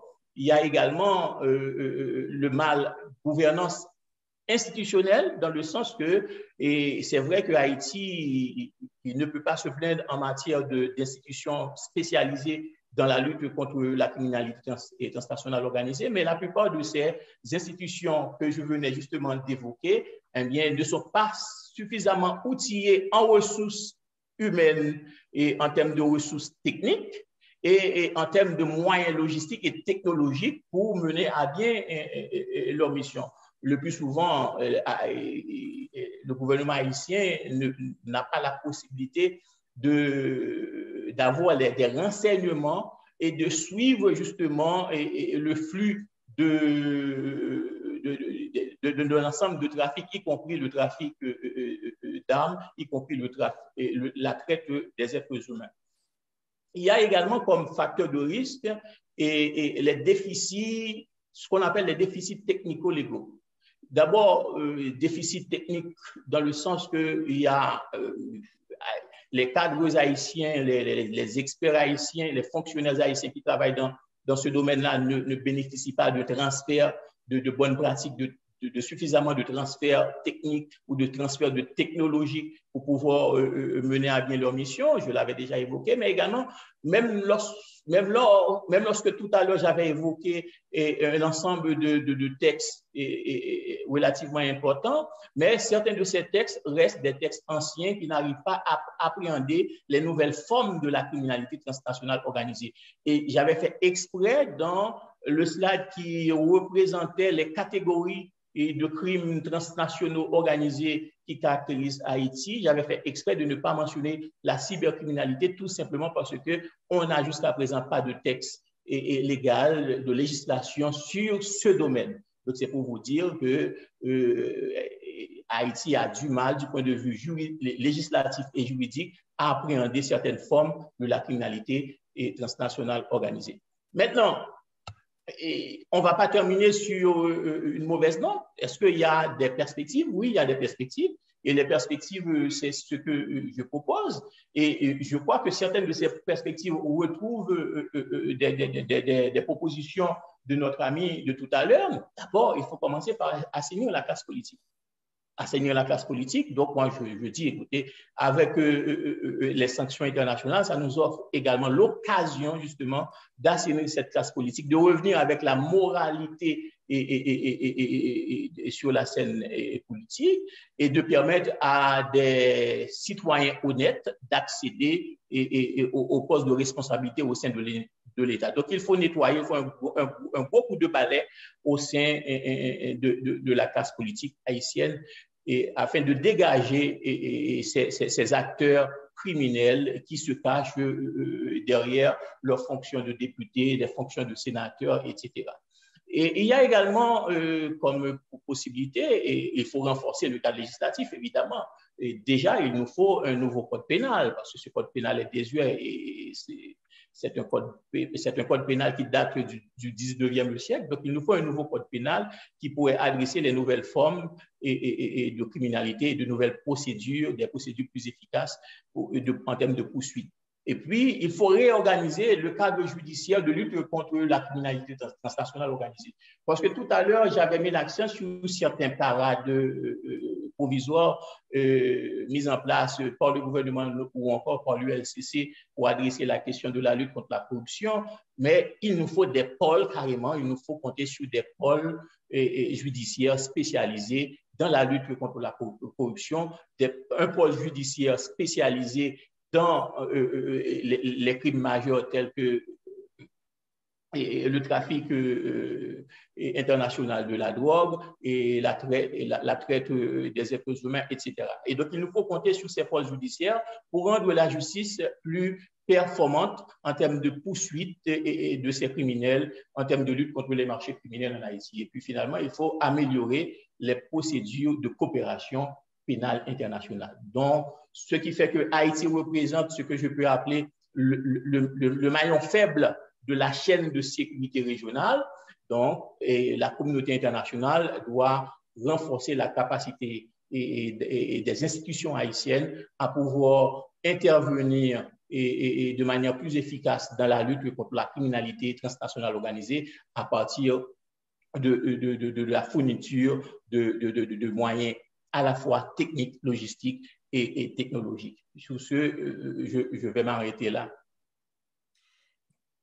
Je vous remercie infiniment, infiniment, et je tiens à dire que ce travail d'information que vous menez est important parce que combien d'Haïtiens eux-mêmes ignorent ce dont l'État dispose, c'est-à-dire à quel point il est équipé en quelque sorte avec son cadre législatif, des dispositifs importants, des textes importants, des institutions certes mal équipées, sous-utilisées, mais en raison, bien sûr, et c'est là où le bas blesse, d'un déficit de gouvernance politique flagrant, et c'est un facteur majeur de risque. Donc, vous nous amenez, je pense, très naturellement à notre prochain intervenant. Je ne sais pas si M. Arol, Alphonse est là, qui est directeur du Bureau des affaires financières et économiques, le BAF. En fait, je suis bloqué. C'est vous qui me bloquez avec qui m'empêche l'accès aux caméras, quoi. C'est-à-dire? J'ai le micro, mais pas de caméra. D'accord, moi je ne vois pas comment je vous bloque. Hein. Non, je ne sais pas qui me bloque exactement, mais je suis bloqué. Donc, c'est M. Alphonse qui me répond là? Oui, oui. Oh, oui, d'accord. Donc, écoutez, M. Alphonse, je pense que dans les dispositifs dont l'État haïtien dispose, il y a bien sûr le BAF, donc le Bureau des affaires financières et économiques, qui a pour mission d'enquêter sur les crimes financiers et économiques, donc blanchiment des avoirs, fraude fiscale, fausse monnaie, évasion fiscale, contrebande, mais aussi le trafic d'armes et de munitions. Dans le cadre de vos responsabilités, Monsieur Alphonse, et j'espère qu'on réglera le problème de la caméra et qu'on pourra vous voir intervenir. D'accord, vous êtes là. Au niveau du crime transnational, cette spirale est nébuleuse qu'on a bien décrite d'organisation criminelle à l'œuvre dans le pays, que Robert Muggah a su décrire, mais aussi le professeur Boyard. L'une des enquêtes récentes qu'a mené le BAF est très saisissante, c'est-à-dire en 2022-2023, c'est une des enquêtes les saisies les plus retentissantes effectuées par le BAF, et c'est certainement celle concernant le réseau d'entrée d'armes de guerre et de munitions par conteneurs qu'abritait l'Église épiscopale d'Haïti. C'est aux responsables et personnels. Alors, je pense que si vous pouviez nous parler de ce cas qui décrit très bien le travail du BAF, ce serait une bonne idée. Je vous assure que moi qui ai été baptisée à l'église épiscopale, je suis tombée des nues en voyant ça. Je ne sais pas si je peux partager mon écran avec vous pour...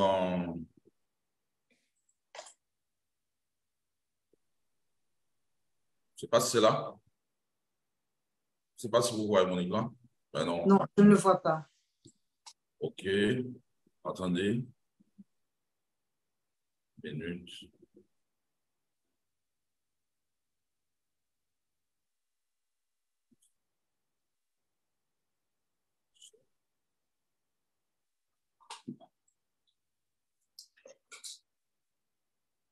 Donc, écoutez, le temps qu'on règle ça, peut-être, monsieur Alphonse, on pourra revenir vers vous. Je suis en train de prendre le document. Bon, normalement, ça, je ne sais pas. Michaëlle, nous avons la contrainte du temps à gérer aussi. Il faut faire attention. Oui, exactement. Vous avez l'image là de moi. Écoutez, non? Oui, là, on a l'image, mais on a vraiment un problème de gestion de temps, me dit-on. Excusez-moi. Comment je fais si vous n'avez pas l'image? Est-ce qu'on aura le temps d'entendre aussi monsieur Brian Concannon, junior, monsieur le Marc? Excusez-moi. Il faut vraiment retourner dans le cadre de notre agenda. Il faut, en bas à droite, mettre en plein écran.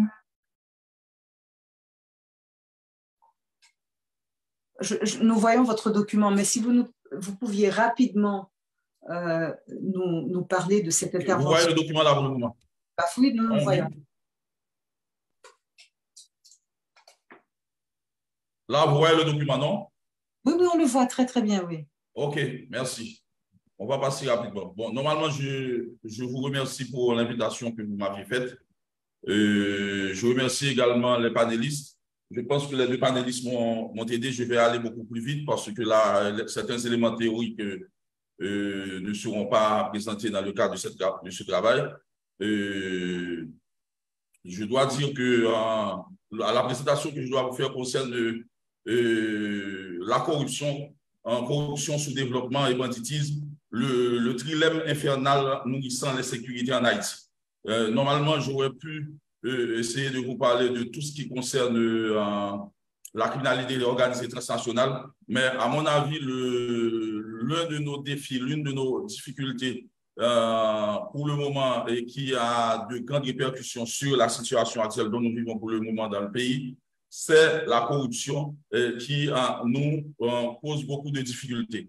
Dans notre agenda, on verra l'introduction, on parlera de la corruption comme un mal endémique en Haïti, on passera aux origines lointaines de la corruption en Haïti, on parlera du sous-développement comme résultat de la corruption, on parlera également du banditisme comme élément découlant de la corruption et du sous-développement. Après, on aura la possibilité de parler de la conséquence de ce trilemme sur l'insécurité et son impact sur la sécurité multidimensionnelle. Enfin, on partagera avec vous nos recommandations avant de conclure. Pour les éléments d'introduction... Vous pouviez faire une synthèse, ça nous aiderait beaucoup pour le temps. Oui. On ira vite. Je dois vous dire que les questions liées à la corruption et son impact sur la sécurité des vies et des biens paraissent de plus en plus cruciales dans l'hémisphère. Ce n'est pas sans raison que pour un hémisphère où où la population représente 9% de la population mondiale. Et nous enregistrons, suivant les derniers chiffres d'Insight international, et près de 35% de la criminalité. C'est-à-dire une population de 9% d'habitants du monde, dans le monde produit plus de, ou bien environ 35% de la criminalité dans le monde. C'est dans cet espace que se trouve Haïti.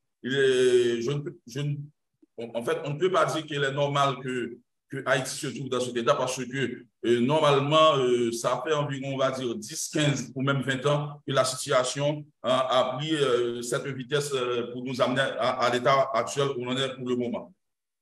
On peut dire que cette situation a amené l'OEA et ses États membres à traiter particulièrement la corruption comme une menace à la sécurité, particulièrement à la sécurité multidimensionnelle. La corruption, comme nous l'avions vu, a un caractère multidimensionnel tout en affectant les États et les citoyens de l'hémisphère. C'est du moins le combat de l'OEA. Le PNUD l'a défini comme un mésusage de pouvoir public ou privé en vue d'en tirer des avantages privés renfermant la petite corruption et la grande corruption. Pour Kaufmann, il s'agit d'un fléau très coûteux d'échecs institutionnels nourri par un réseau politico-mafieux contre le bien commun. De ce réseau, l'ambassadeur Blackwell identifie 4 piliers: corrompus, corrupteurs, tolérance et impunité.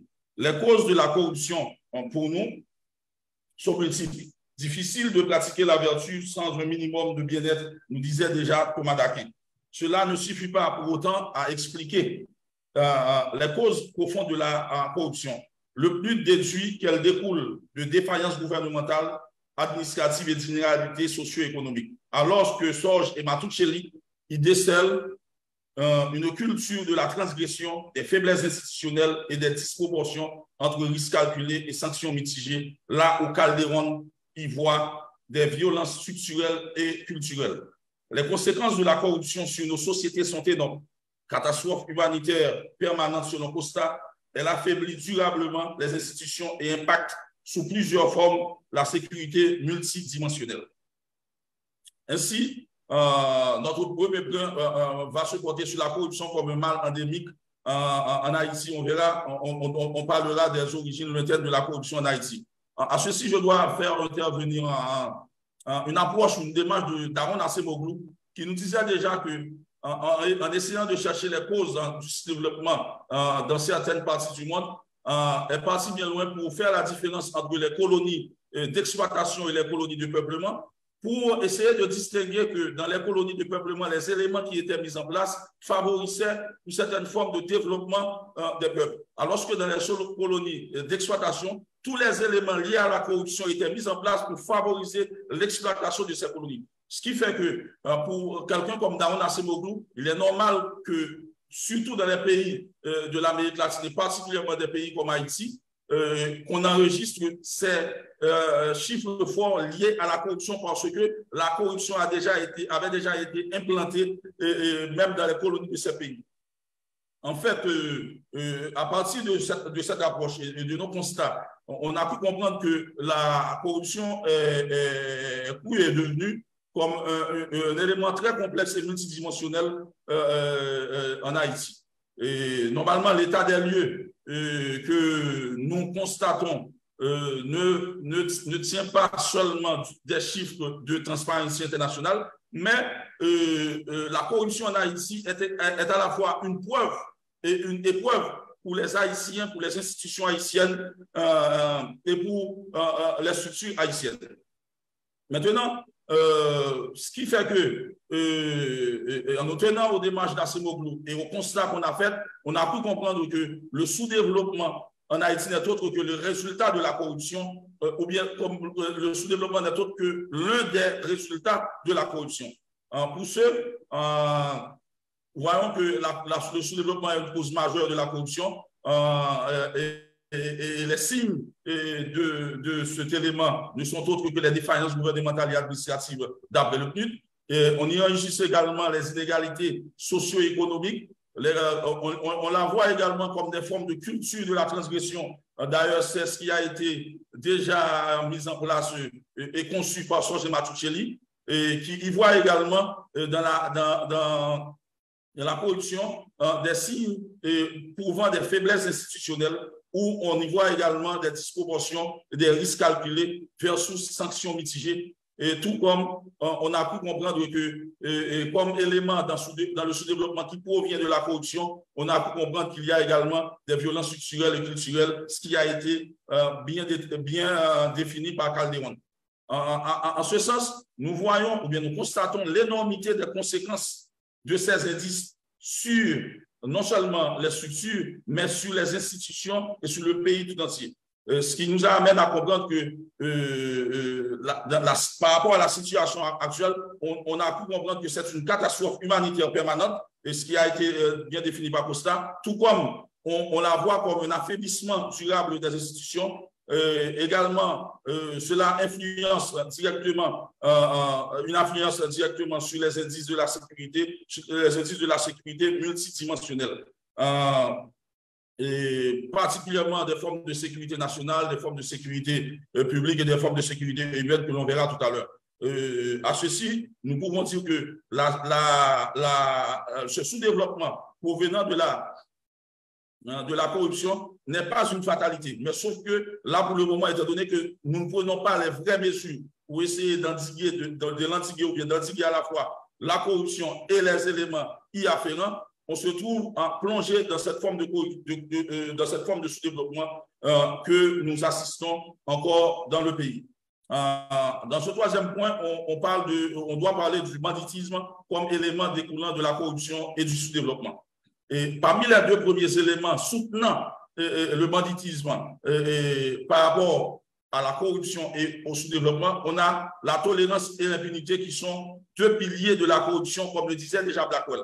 Et rien n'a besoin de vous exprimer ou même de vous dire comment certaines formes de tolérance politique, économique, sociale, culturelle ou autre ont accompagné des formes d'impunité pour nous plonger dans la situation de banditisme, que ce soit des formes de banditisme politique, économique et social, et qui nous donne cette situation de gangstérisation dans laquelle on se trouve là pour le moment. Normalement, dans cette catégorie, on a la crise socio-politique qui a un lien avec la criminalité. On a également des crises socio-économiques qui a un lien également avec le banditisme. La crise socio-institutionnelle qui a un lien également avec la délinquance. Et le sous-développement qui, à partir de ces constats, s'est transformé comme un facteur de criminalité.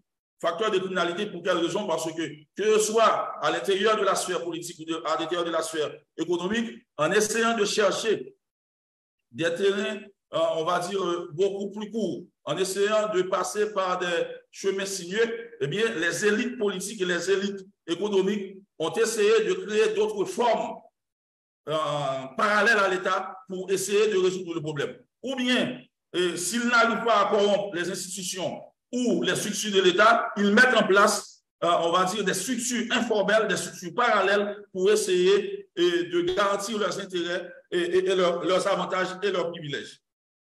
Maintenant, l'insécurité devient donc une conséquence de ce trilemme banditisme, corruption et sous-développement. Maintenant, ce trilemme a son impact sur l'insécurité dont nous vivons là pour le moment. On a une sécurité nationale qui est en agonie.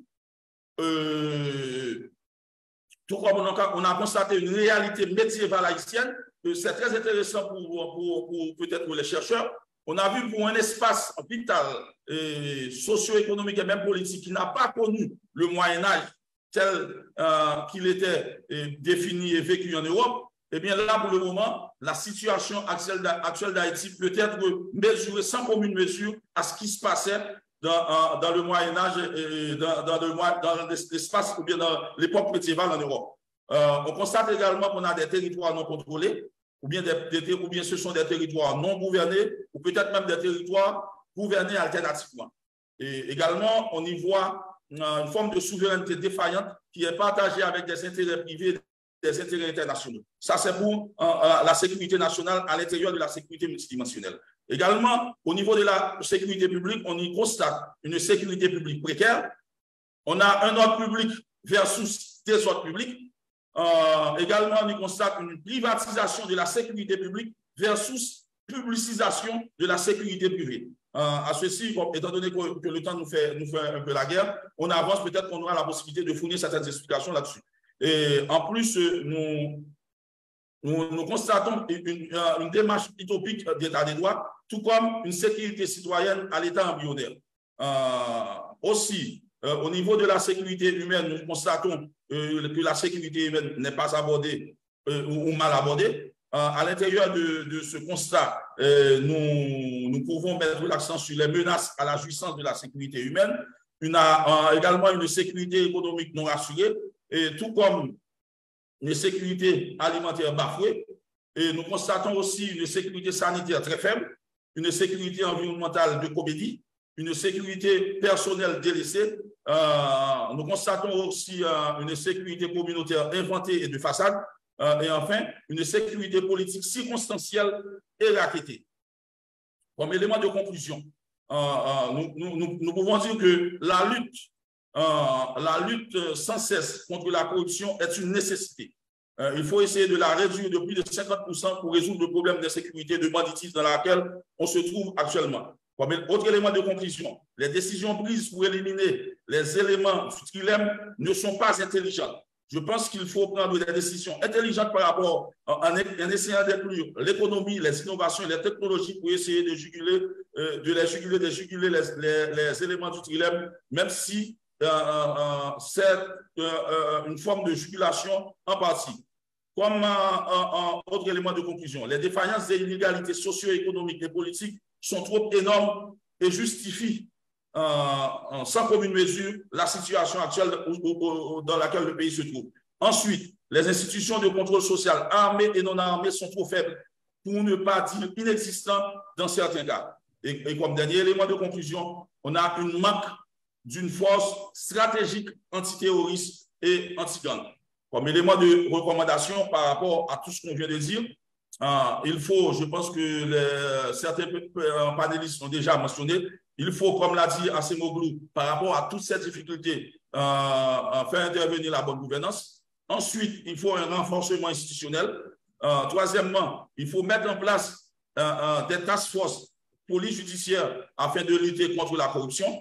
Aussi, il faut une politique économique adéquate. Je sais que en matière de politique économique, celle qui serait la plus adaptée pour nous, c'est celle qui est keynésienne, où l'État intervient dans une certaine mesure dans l'économie pour essayer de la booster. Mais on sait également que cette forme keynésienne d'adaptation de l'économie laisse aussi la place à la corruption, ce qui fait que nous souhaitons qu'il y ait des investissements budgétaires prioritaires en défense et sécurité et justice comme composante de relance économique avec ses effets multiplicateurs. Ensuite, on souhaite également un contrôle institutionnel par l'emploi de mécanismes et outils d'innovation, tout comme une augmentation des capacités opérationnelles par l'innovation et l'attaque technologique, comme le pensait déjà Carlota Pérez. Et aussi, nous souhaitons une institutionnalisation ou bien l'institutionnalisation d'une politique publique d'État contre la corruption, comme le pense déjà quelqu'un comme Benassa. Et ensuite, on préconise la pédagogie des élites contre la corruption, telle que le pensait déjà Transparency International et IJDH. Et enfin, comme dernier élément de recommandation, une sensibilisation de la société, particulièrement les jeunes, face aux dangers pouvant découler de la corruption. Je vous dis merci et au plaisir de vous servir. Merci beaucoup, Monsieur Alphonse. Je pense que vous rejoignez largement plusieurs des propos qui ont été avancés précédemment et vous avez beaucoup insisté sur la dimension aussi et l'impact dévastateur de cette corruption qui gangrène la société et met le pays en situation de danger, de risque constant. J'aimerais amener, pour conclure ce segment, un autre intervenant, M. Brian Concannon Jr. Brian Concannon Jr. is a well-known human rights lawyer and foreign policy advocate. He lived in Haiti for 9 years, working for the UN from 1995 to 2004. He knows the country well.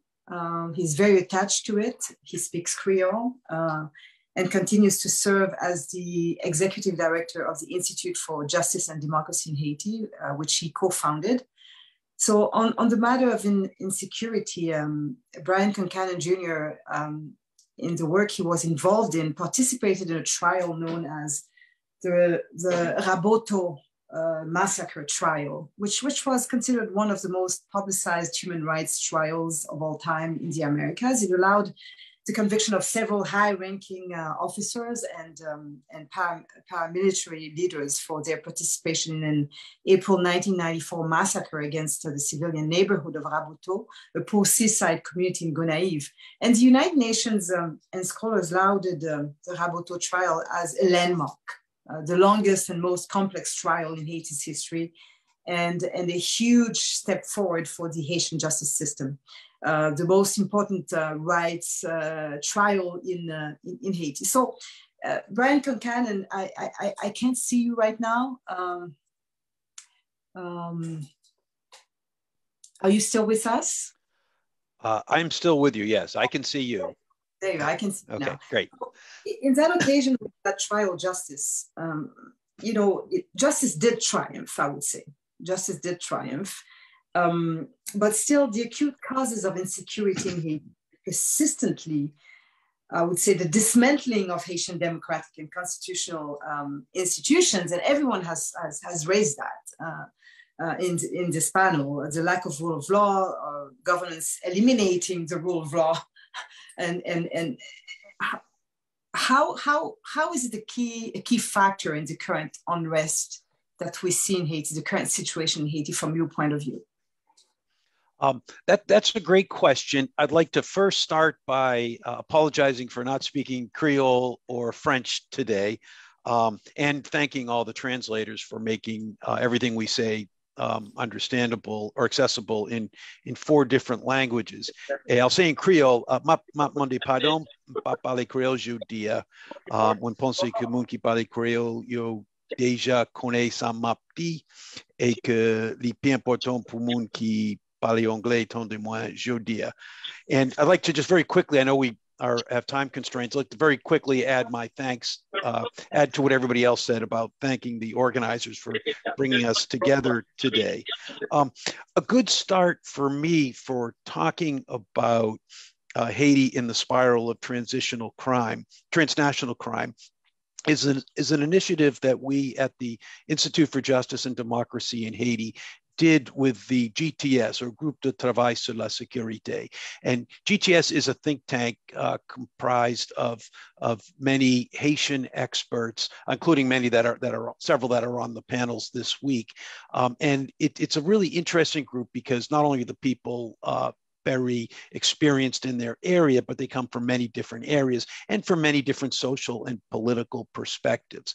And it was exciting for us to join this group because not only did you have serious people talking about serious issues, but you also had them speaking respectfully and coming from many different perspectives, but really coming together around the common desire to improve the security situation.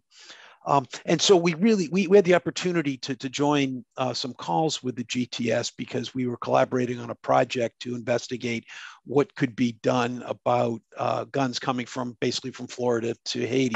And I don't think I have a lot to add to what Robert Muggah was saying, but one thing that I think is important to note today is that as we were involved in these conversations, we noticed a disturbing trend. We talked about our own project about the guns, but we also had the opportunity to listen to other discussions. And the other discussions, the trend would be that a speaker would come to the group with an idea that they had thought about, and it was usually something that was within their expertise, so it was a well thought out idea, and they present it to the group, and then someone else in the group would respond, improving it or perhaps suggesting modifications, then someone else would talk, and on until the idea really had kind of grown and started to seem really practical and really exciting. But then someone would always say, yeah, that's a great idea, but it's not going to work because the government doesn't want it to. And when that happened, there would be a silence because almost never, at least in the calls we were, was someone able to really respond to that. The fact that the government really didn't want it to work was just dispositive and made this good idea not viable in the current situation.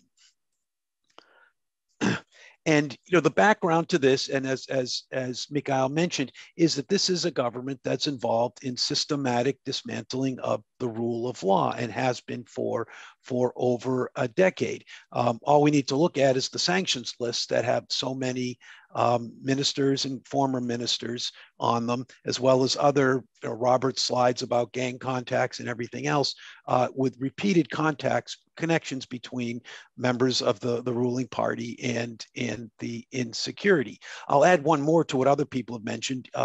2 years ago, in April of 2021, the Observatoire Haïtien des Crimes contre l'Humanité, along with Harvard Law School, put out a report explaining how some of the massacres that other people have talked about that were connected with controlling voting sites, gang massacres done with government support, how they were crimes against humanity. And the articulation of those as crimes against humanity has internal consequences for the government of Haiti. Of course, those internal consequences have not led to anything. No one's been arrested or prosecuted in those attacks, but they also have international consequences because that makes them a crime of international interest, and other countries have a responsibility to help ensure that there is some prosecution of those. And the international community has not only not held up its responsibilities, it's totally ignored it, despite a very robust international human rights mechanism presence in Haiti. They've never taken up the challenge that report's findings would require. And so as we go about our discussions today and tomorrow, I think it's essential that the rest of us need to apply the same rigorous practicality that we heard in the GTS conference calls. We can come up with all sorts of clever ideas, but many of them are unlikely to sustainably improve security on the ground in Haiti because of the governance situation.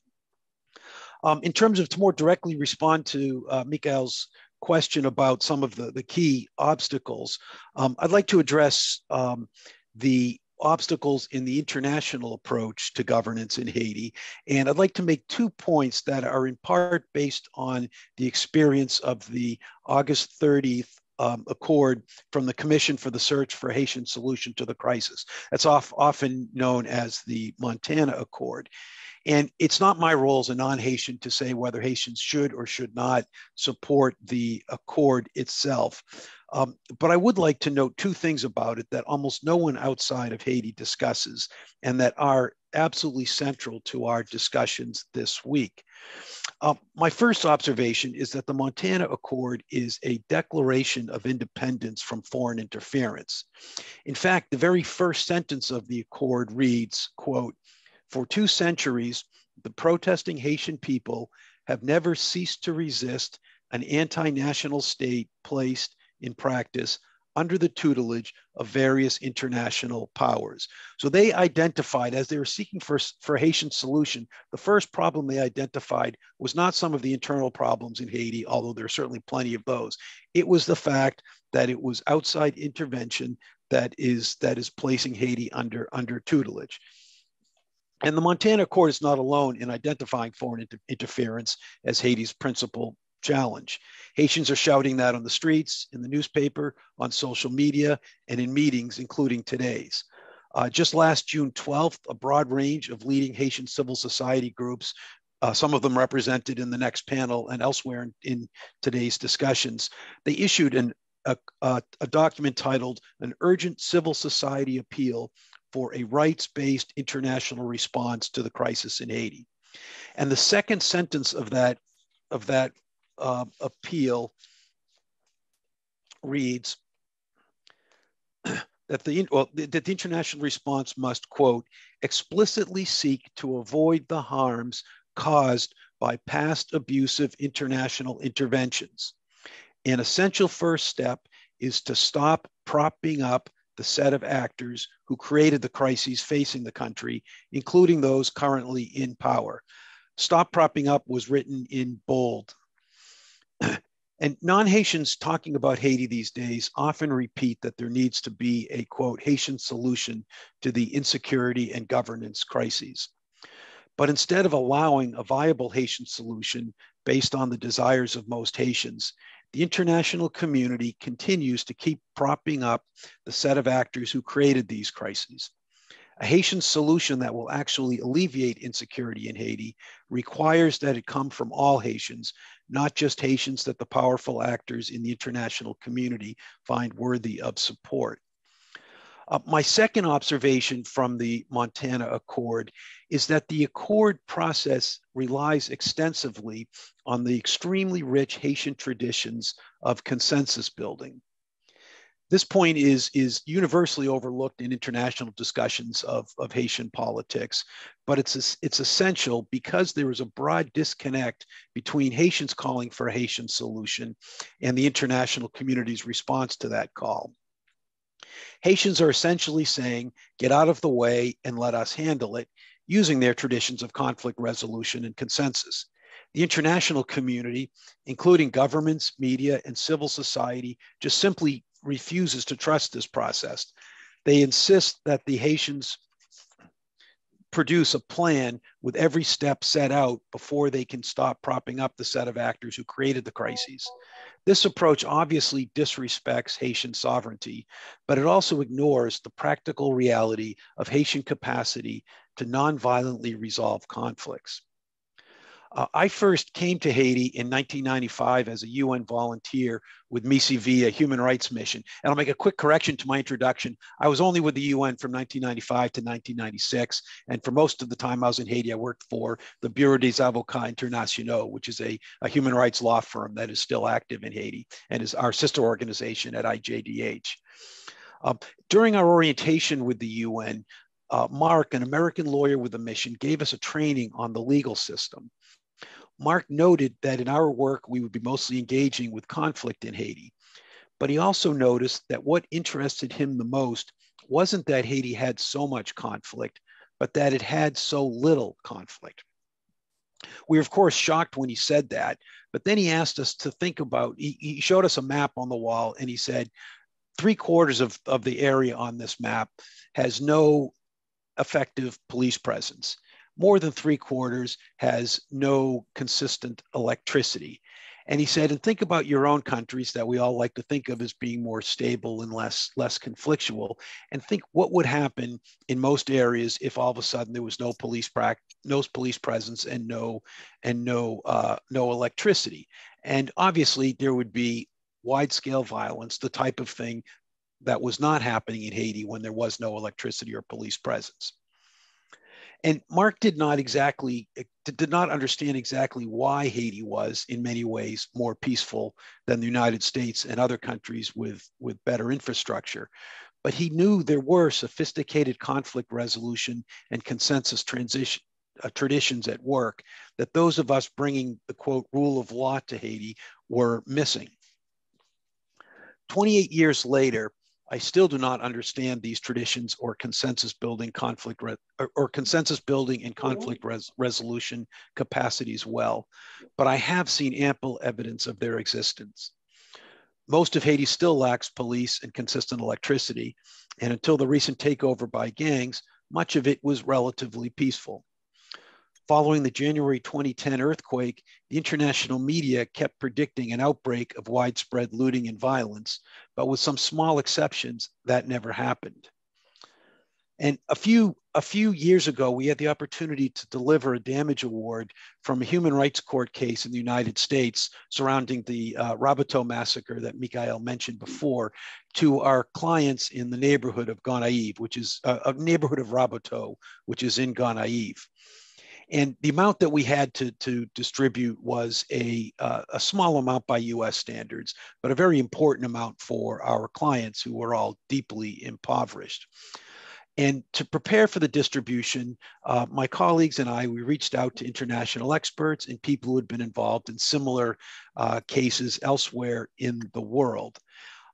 Every expert warned us that the distribution process would be difficult and that it could lead to conflicts among the victims, and that could lead to people being angry and even injured and killed. And so we came up with a complicated plan to avoid these dangers that included bringing in international experts for consultations, as well as connections with people who had been awarded damages in other countries to learn from the other countries' experience. And we presented this complicated plan to the Rabateau victims group at a meeting. And we didn't get very far in our presentation when we were politely interrupted. One of the victims raised her hand and said that she really appreciated all we had done to come up with this complicated plan. And she said, but they didn't need it, that they had a plan, that they had discussed the dangers, that they had come together, and that they had a plan. And as she was speaking, I started preparing my response, which was to repeat what I had heard from the international experts about everything that could go wrong. But as I was thinking about this, I also looked and saw that everyone else in the room, all the members of the Rabateau victims groups, they were shaking their head in agreement with what their leader was saying about how they didn't need our complicated plan. And I felt they were making a big mistake, but I also, as I had no choice but to accept it, because they were clearly decided on that. And there was a big mistake, but it wasn't our clients, it was mine. The complicated plan, or their simple plan, they put it into action, and it worked. They were able to distribute the money. With relatively little conflict, and when there was disagreements, they were able to resolve it with their group structure. And I think the key to the plan's success was that it was created by the Haitian groups themselves, and they were allowed to tailor it to their own reality, including their ability to resolve conflicts among the members. And I'd like to give three recommendations, and I'm conscious that I'm among many Haitian experts, and that I'm not sure I have much to offer in terms of recommendations to Haitians that hasn't been done before. So I'm going to address my recommendations to the international community. The first recommendation is to accept the reality that GTS did, and as the human rights groups did 2 weeks ago, that nothing is going to work with the current government. And I'm really not sure how much more evidence we need. 0 elected officials in office should be enough. 60, 80, 90, or 100% control of Port-au-Prince should be enough. I'm not sure even how many, but it's many ministers and former ministers are on the sanctions list, or they're otherwise implicated in serious international crime. The second recommendation is to stop propping up the current government. This doesn't mean overthrowing the current government, because that's often the response I get. And people say we can't just do nothing, but that is exactly what Haitians are asking the international community to do, which is to do nothing and allow Haitian civil society to force the compromises necessary to move forward with the transition back to democracy. And it's the international propping up of the government that's preventing that Haitian process from succeeding. And the third recommendation is to allow Haitian solutions to emerge. And this means accepting the choices of the Haitian people, even if it defies the expectations of the international community, even if we think, as I did when distributing money to the Rabateau victims, that they're making a big mistake. In the end, it's the Haitians' choices. They know best how to get their way out of the crisis, and they should be given the opportunity to do that. Thank you. Merci beaucoup. Thank you so much. Brian, I think that, going back to what happened also during that trial, the Rabateau trial is important, because we can see how an inclusive approach is very important, making sure that everyone has, a voice and every voice can be heard. And on this, I want to thank you.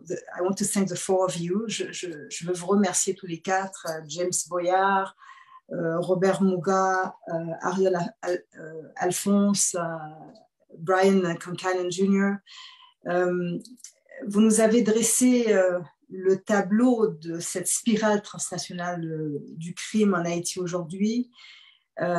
Évidemment, les propos avancés n'engagent que ces experts qui ont si généreusement pris la parole pour nous éclairer partant des faits qu'ils ont su rassembler et de leur point de vue également.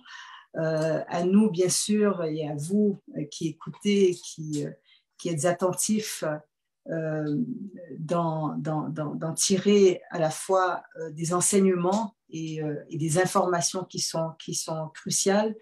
Il est évident que la question soulevée est très sensible. Il est évident que les intérêts sont nombreux. Les risques le sont encore davantage. Les dangers, les conséquences le sont aussi pleinement.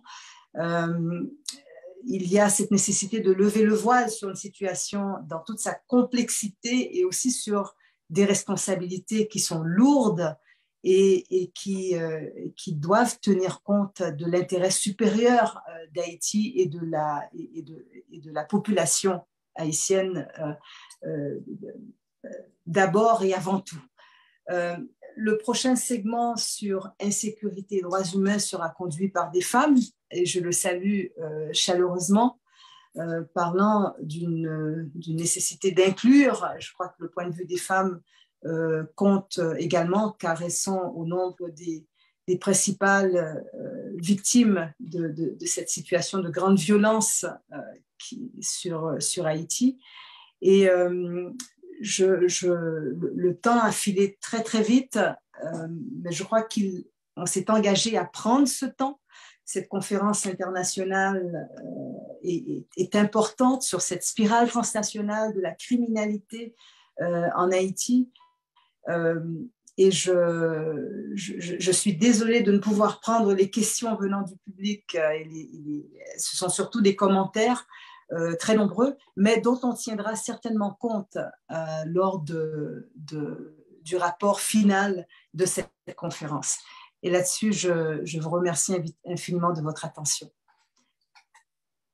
Merci Michaëlle, merci panélistes.